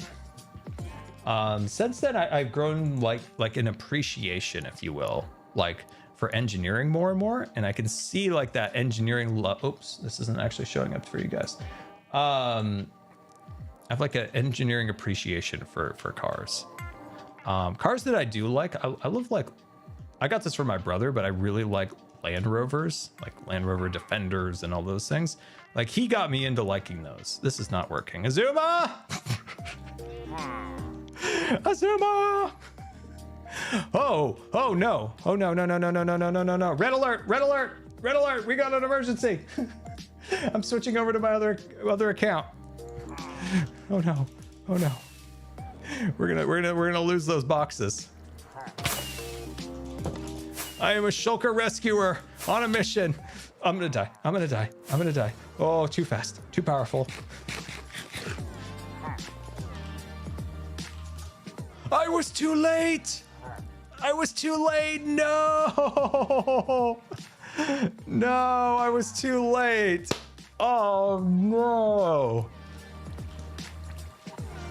What is going on here?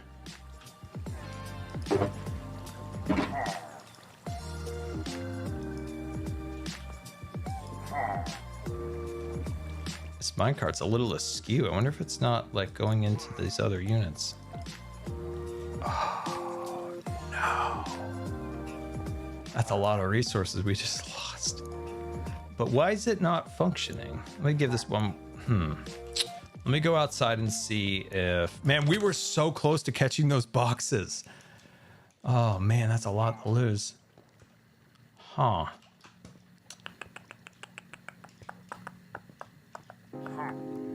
Let me see here. Let's give us another push.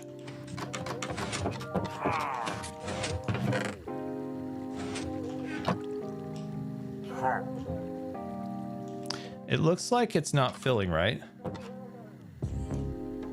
So, well, I mean, obviously it's not filling. Why it's not filling, I'm not entirely sure.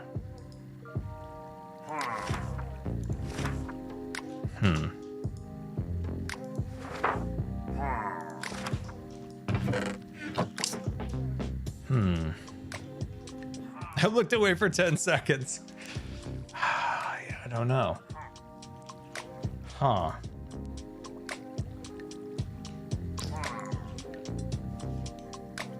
I mean, we could always break the line, right? No, Xisuma logged off for the day. He had to go boil his chicken. We could just break this for now, which should fill. Okay, so it's filling now. So maybe Xisuma, you can come back and just like see if we can like tweak this a little bit. And then it should be fixed. Move the redstone block. Yeah, I don't want to break it because this worked really well a few minutes ago. It's just like a little glitch in the system. But oh man, we were so close to rescuing those shulkers. But yeah, it should be filling up now. Just pop that in there for now. Yeah, Zuma's just boiling chicken.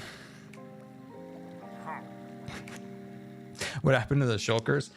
They were backed up in the water stream, and we were like literally seconds from saving them from getting despawned. Like seconds. We were seconds away from saving them.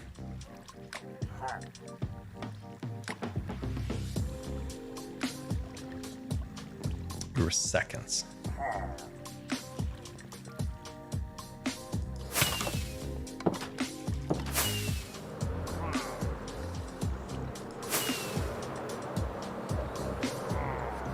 You want to see my test world? My voice is completely gone. You want to see my test world? We can see my test world. Oh man, I feel bad about my about those resources, but I don't think it was anything too crazy, so I think it'll be okay. Plus, I have like a ridiculous amount of resources, so I think it'll be good. I'll let that filter in here, so I'll let that do its thing.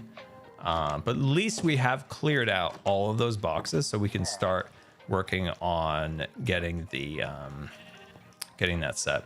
So that'll be good. That will be good. That will be good. Okay. You want to see my test world? You want to see where it all started long ago in a great beyond. Do I have it on this Minecraft? I do. I do have it. I do have it. This will be cool. This will be cool. You'll see familiar things here. Oh, whoops. You guys probably want to see what I'm seeing. Hey, there we go. There we go. You can actually see some cool stuff. These are all the variations of the Hawkeye headquarters I was making. I made so many different versions of it. This is like only like a quarter of the times I built the Hawkeye headquarters. You can see like different shapes and stuff like that. This is one of my favorite ways to make something, right? You just start off by boxes like this. You just start off with boxes and you try to add and refine. And unfortunately, there's like not as many of them in this world. I actually started on another world, and you can see like lots of fun stuff in here. Like for instance, this is when I was trying to make the top of the season 7 castle, and I'm like trying to figure out like the shape of it. I don't know if I actually finished it. Oh yeah, I just made like the basic shape of it, and then in the world I built it and stuff like that. So this was like me just trying to get like an idea of like what it would look like in the end. Like here's Skara. Like I was trying to like make Scar, like trying to figure out like what Scar would actually like look like. This is literally how big the plant was at first. And then when I actually built it in the world, I built it like 10,000 times bigger. I think when Scar was actually built in the actual world, it has a better face. I think I redesigned the face like in the world. Like it has like better like curls of the lips and stuff like that, if that makes sense. These are things that I just made for fun. These are things I made for fun a long time ago.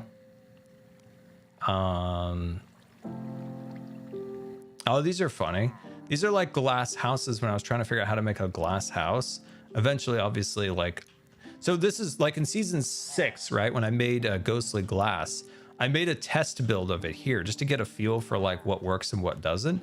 And then I built the one in the world. The one in the world is like 10 times this size. So you can kind of get an idea of like, I just want to take the idea out of my head and like build it and just kind of see what it looks like before committing to it in creative. These are a lot of things that have never seen the light of day. These were all supposed to be in Scarland, my original world. So yeah, oh, here's the stuff from season 4. So like you could see how I'm just like testing out lots of different cranes, right? So I started out with like 1, and then I built like 5, just trying to find like the right rhythm, the right like sizes and stuff like that. Tango, this is I built I built this. Can anyone guess what this is?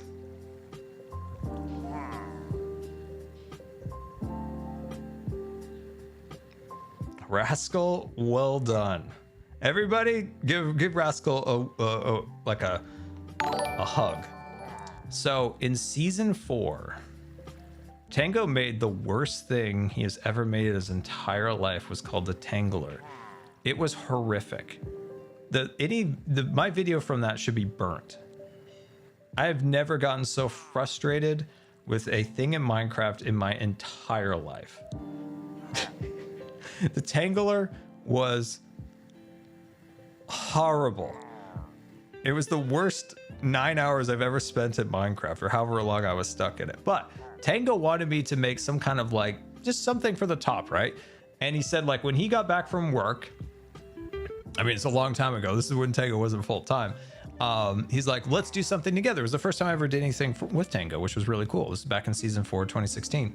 And I remember like, okay, well, he's going to be home for work in like 3 or 4 hours. So let me just start coming up with something. And I just started making these little things, and I sent him this screenshot, and he's like, yeah, let's do whatever that is. And obviously it doesn't look like this in the world exactly, because we built it together in the world, but this was just like, what's in my head? Let me get it out in paper. So basically the test world is that.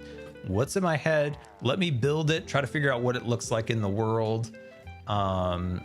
So yeah, you can see all sorts of fun stuff. Like these are all the times I tried to build the train station. Like I tried so many different ideas for train stations, and like none of them, like the colors and the structures just like didn't really work. They just didn't really work. Lots of different like house designs. A lot of these you probably have never seen in a video or anything. I was trying different tent designs and stuff like that. Different boats, lots of different little boat designs. These go back to 2014. These boats, I built this boat in Scarland in 2014. Lots of tree designs. You can see like lots of like, you know, me just trying to learn how to build like trees, which eventually turned into the elven tree.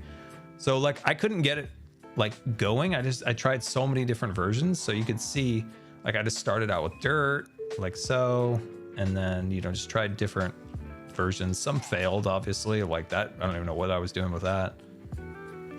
Oh, look at this. This was like the test article I did for the Big Dig, right? I was just trying to get like size proportions where the drill would be. I really failed at that drill design. Really design. Oh, these are things. Actually, some of that stuff will be in a video at some point. I don't know. Lots of stuff. You can see how like it's just a lot of tests. A lot of tests. Like the Witch's Tower for season 7. So obviously not everything comes out right the first time. You can see how awful that looked, and then I kind of worked on this one a little bit more, and obviously the one in the world's quite a bit different looking than even this. It's a little bit smaller at the top, a little bit more pointy. It looks a lot better than that actually. But yeah, that was just kind of like trying to pull the idea out of my head. Some greenhouse designs I worked on. But yeah, it's kind of wild. It's all the different Larrys I tried. So many different Larrys. Look at all my different Larrys. You can see I originally had one of them as orange, but I couldn't get enough acacia wood for that. So I'm like, that's actually a solid Larry. I really like that one, but I couldn't do it because... Oh, I like the ladder too. That would have been way better. Why didn't I build the ladder? Why did I build the ladder? That looked way better. That looked way better than what I built. That looked way better than what I built in the actual game. But Larry's classic. Apparently I had fun with bees. Oh, no way. Oh, no way. This was a failed prank on False from season 6. Oh my gosh. I never did this. I don't even remember the exact context of it, but I was going to make a catfish for her little undersea area. But why was I gonna make a catfish? I can't remember, but I was trying to like put a cat on a fish's body. Oh man, you guys are seeing something that has never seen the light of day. Oh, that's hilarious. Look, I was trying to figure out like the box dimensions for it. It's not a bad fish from 26. And there's a cat box for like literally no reason. There is actually a cat box. Well, there you go, guys. You've seen some weird stuff. Let's see what else we got. These are all very, very old. This is honestly when I was just trying to learn how to build. I would just build lots of things. If anyone remembers what these were from, well, you get a pat on the back for that, because that's a rare one. Do you want to see the one time I tried to build something Mumbo built? This is before I ever met Mumbo. I tried to build his elevator because I wanted it for my tree build in Scarland, so I didn't have to go up the ladder. And I was like, wow, look at this guy, like his boats and hose, like he's really cool. I want to build this elevator, and it didn't work.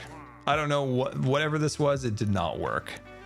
You know, I was like, maybe I'm just not cool. I don't have any boats and hose. So, oh look, I tried different versions of a cherry, lots of different little shapes and sizes to it. So yeah, this is the test world. I take ideas from my head and implement it. God only knows why I made an ice cream cone. This is the original, like trying to learn how to make roller coasters. Wow. Wow. That's an oldie. That's an oldie. That's an oldie for sure. Oh my gosh. Do you want to hear a secret? A secret about a series that ended when I had a bunch of cool builds for it. Back in the day, I was on a series called Kingdom Craft. And it was Iskel and Stress and Ren and Cub and a whole lot of other wonderful people. And I was only on there for a very short amount of time. And I remember getting sick. And while I was sick, I worked on some designs. And these were some of the things I was going to build in Kingdom Craft. Like that was something I was going to build, and which is a solid build, by the way, for 2015-ish.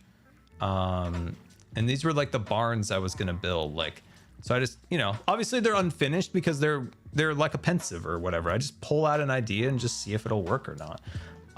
So yeah, these were supposed to get built in the horse area, but obviously that series ended. So there's another secret for you. There's another secret for you. Yeah, you can fly around here forever and find all sorts of I really like this house. I like that one. That would have been popular in 2013. I know I could have been a much more successful YouTuber if I just like made content instead of just build all of these houses that would have been really successful on YouTube. Instead I didn't, and yeah, I'm not a great YouTuber, but I like making Minecraft builds. Oh my gosh, this is the first time I ever tried to make a train. I know, it looks like a toddler tried to make it. I know, it's embarrassing. This is when I tried to make a tree farm, and I was like, what are the dimensions of a tree? What are the dimensions? Oh, here's me trying to come up with ideas and like, you know, structure ideas for the clubhouse in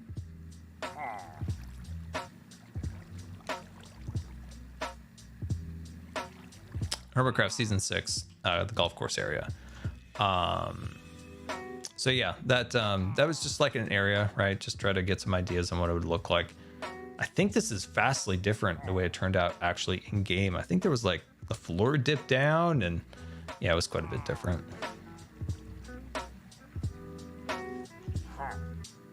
So yeah, lots of fun stuff in here. Oh, here's me trying to make the B-52 bomber for Area 77. So you can see lots of shapes, lots of failed shapes, that is. Lots of fails. This was a bomb for Demise. It never worked. I tried. I did my best. Different ideas for my factory in Season 6. Over here I was trying to do just some like test builds for Area 77 again. Just trying to get like ideas of what the hangars could look like. This is where I built the Disney, the one chunk Disney builds. One of my favorite videos. Barely got any views, but I still loved it. I still loved it.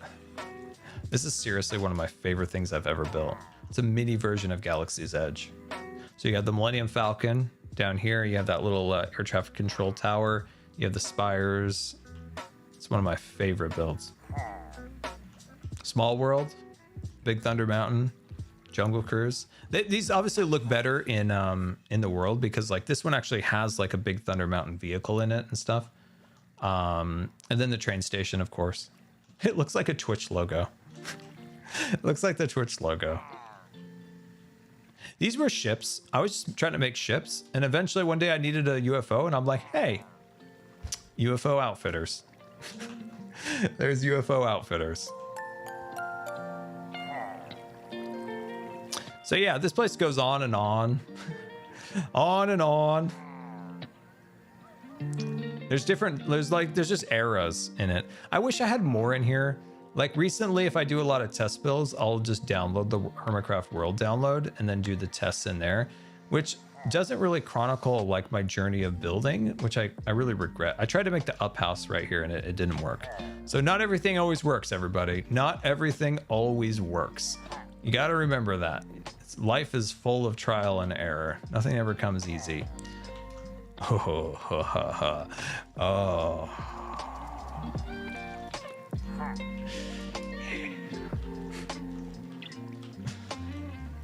See, a lot of times, like, especially like in this era, like I would just like build out the idea, screenshot it, and then build it in the world, but like, go in different directions. So it's not exactly like this in Season 6, but. X500. I liked the one chunk build. Also, how big is a chunk? I was gonna do a haunted mansion one that I never finished. Oh, that's cool. It's 16. I think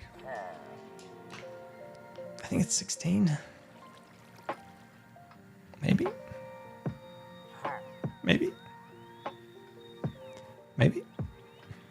Hey, this is when Scar learned world edit.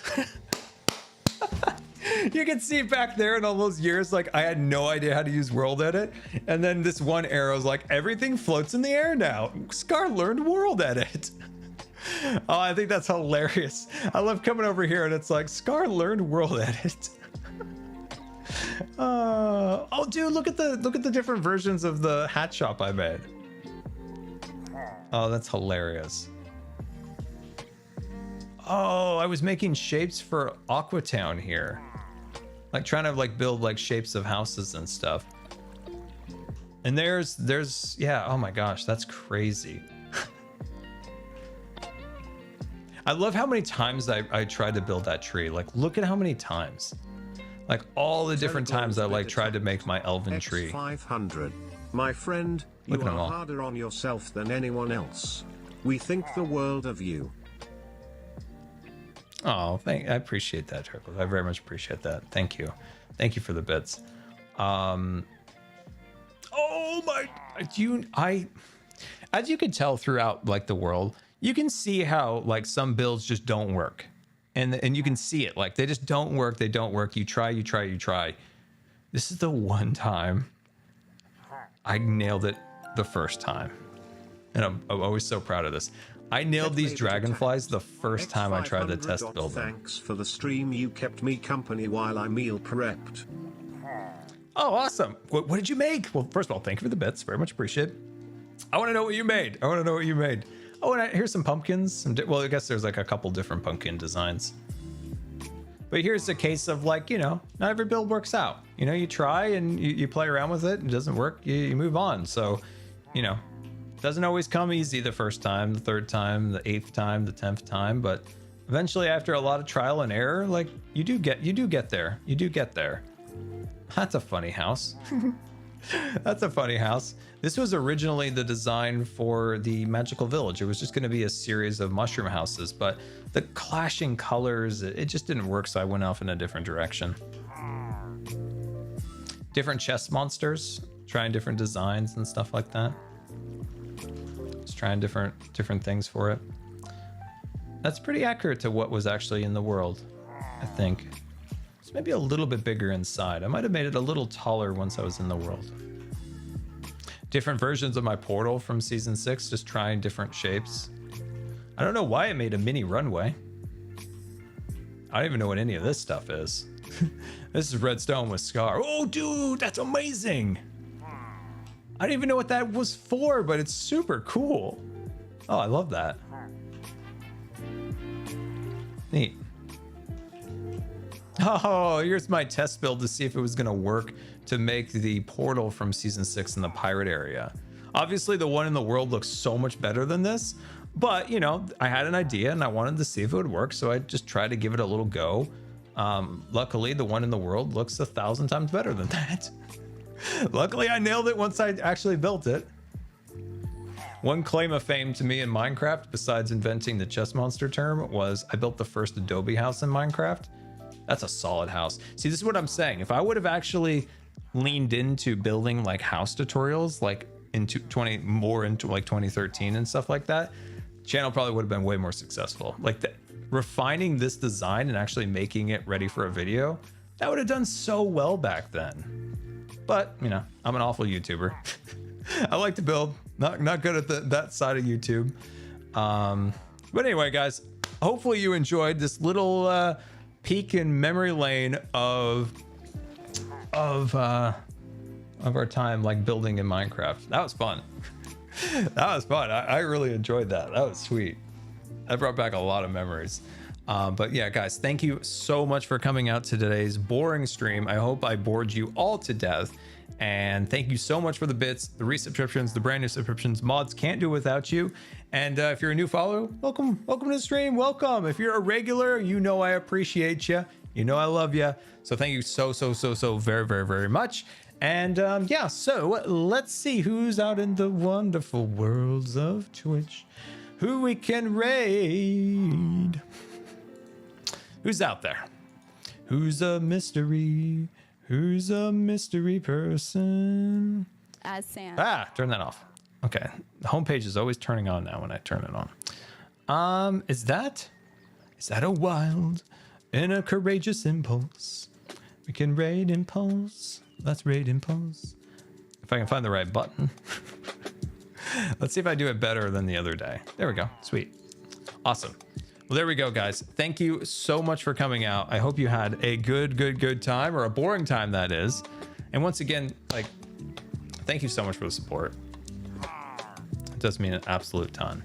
But anyway, let's go raid Impulse. Goodbye.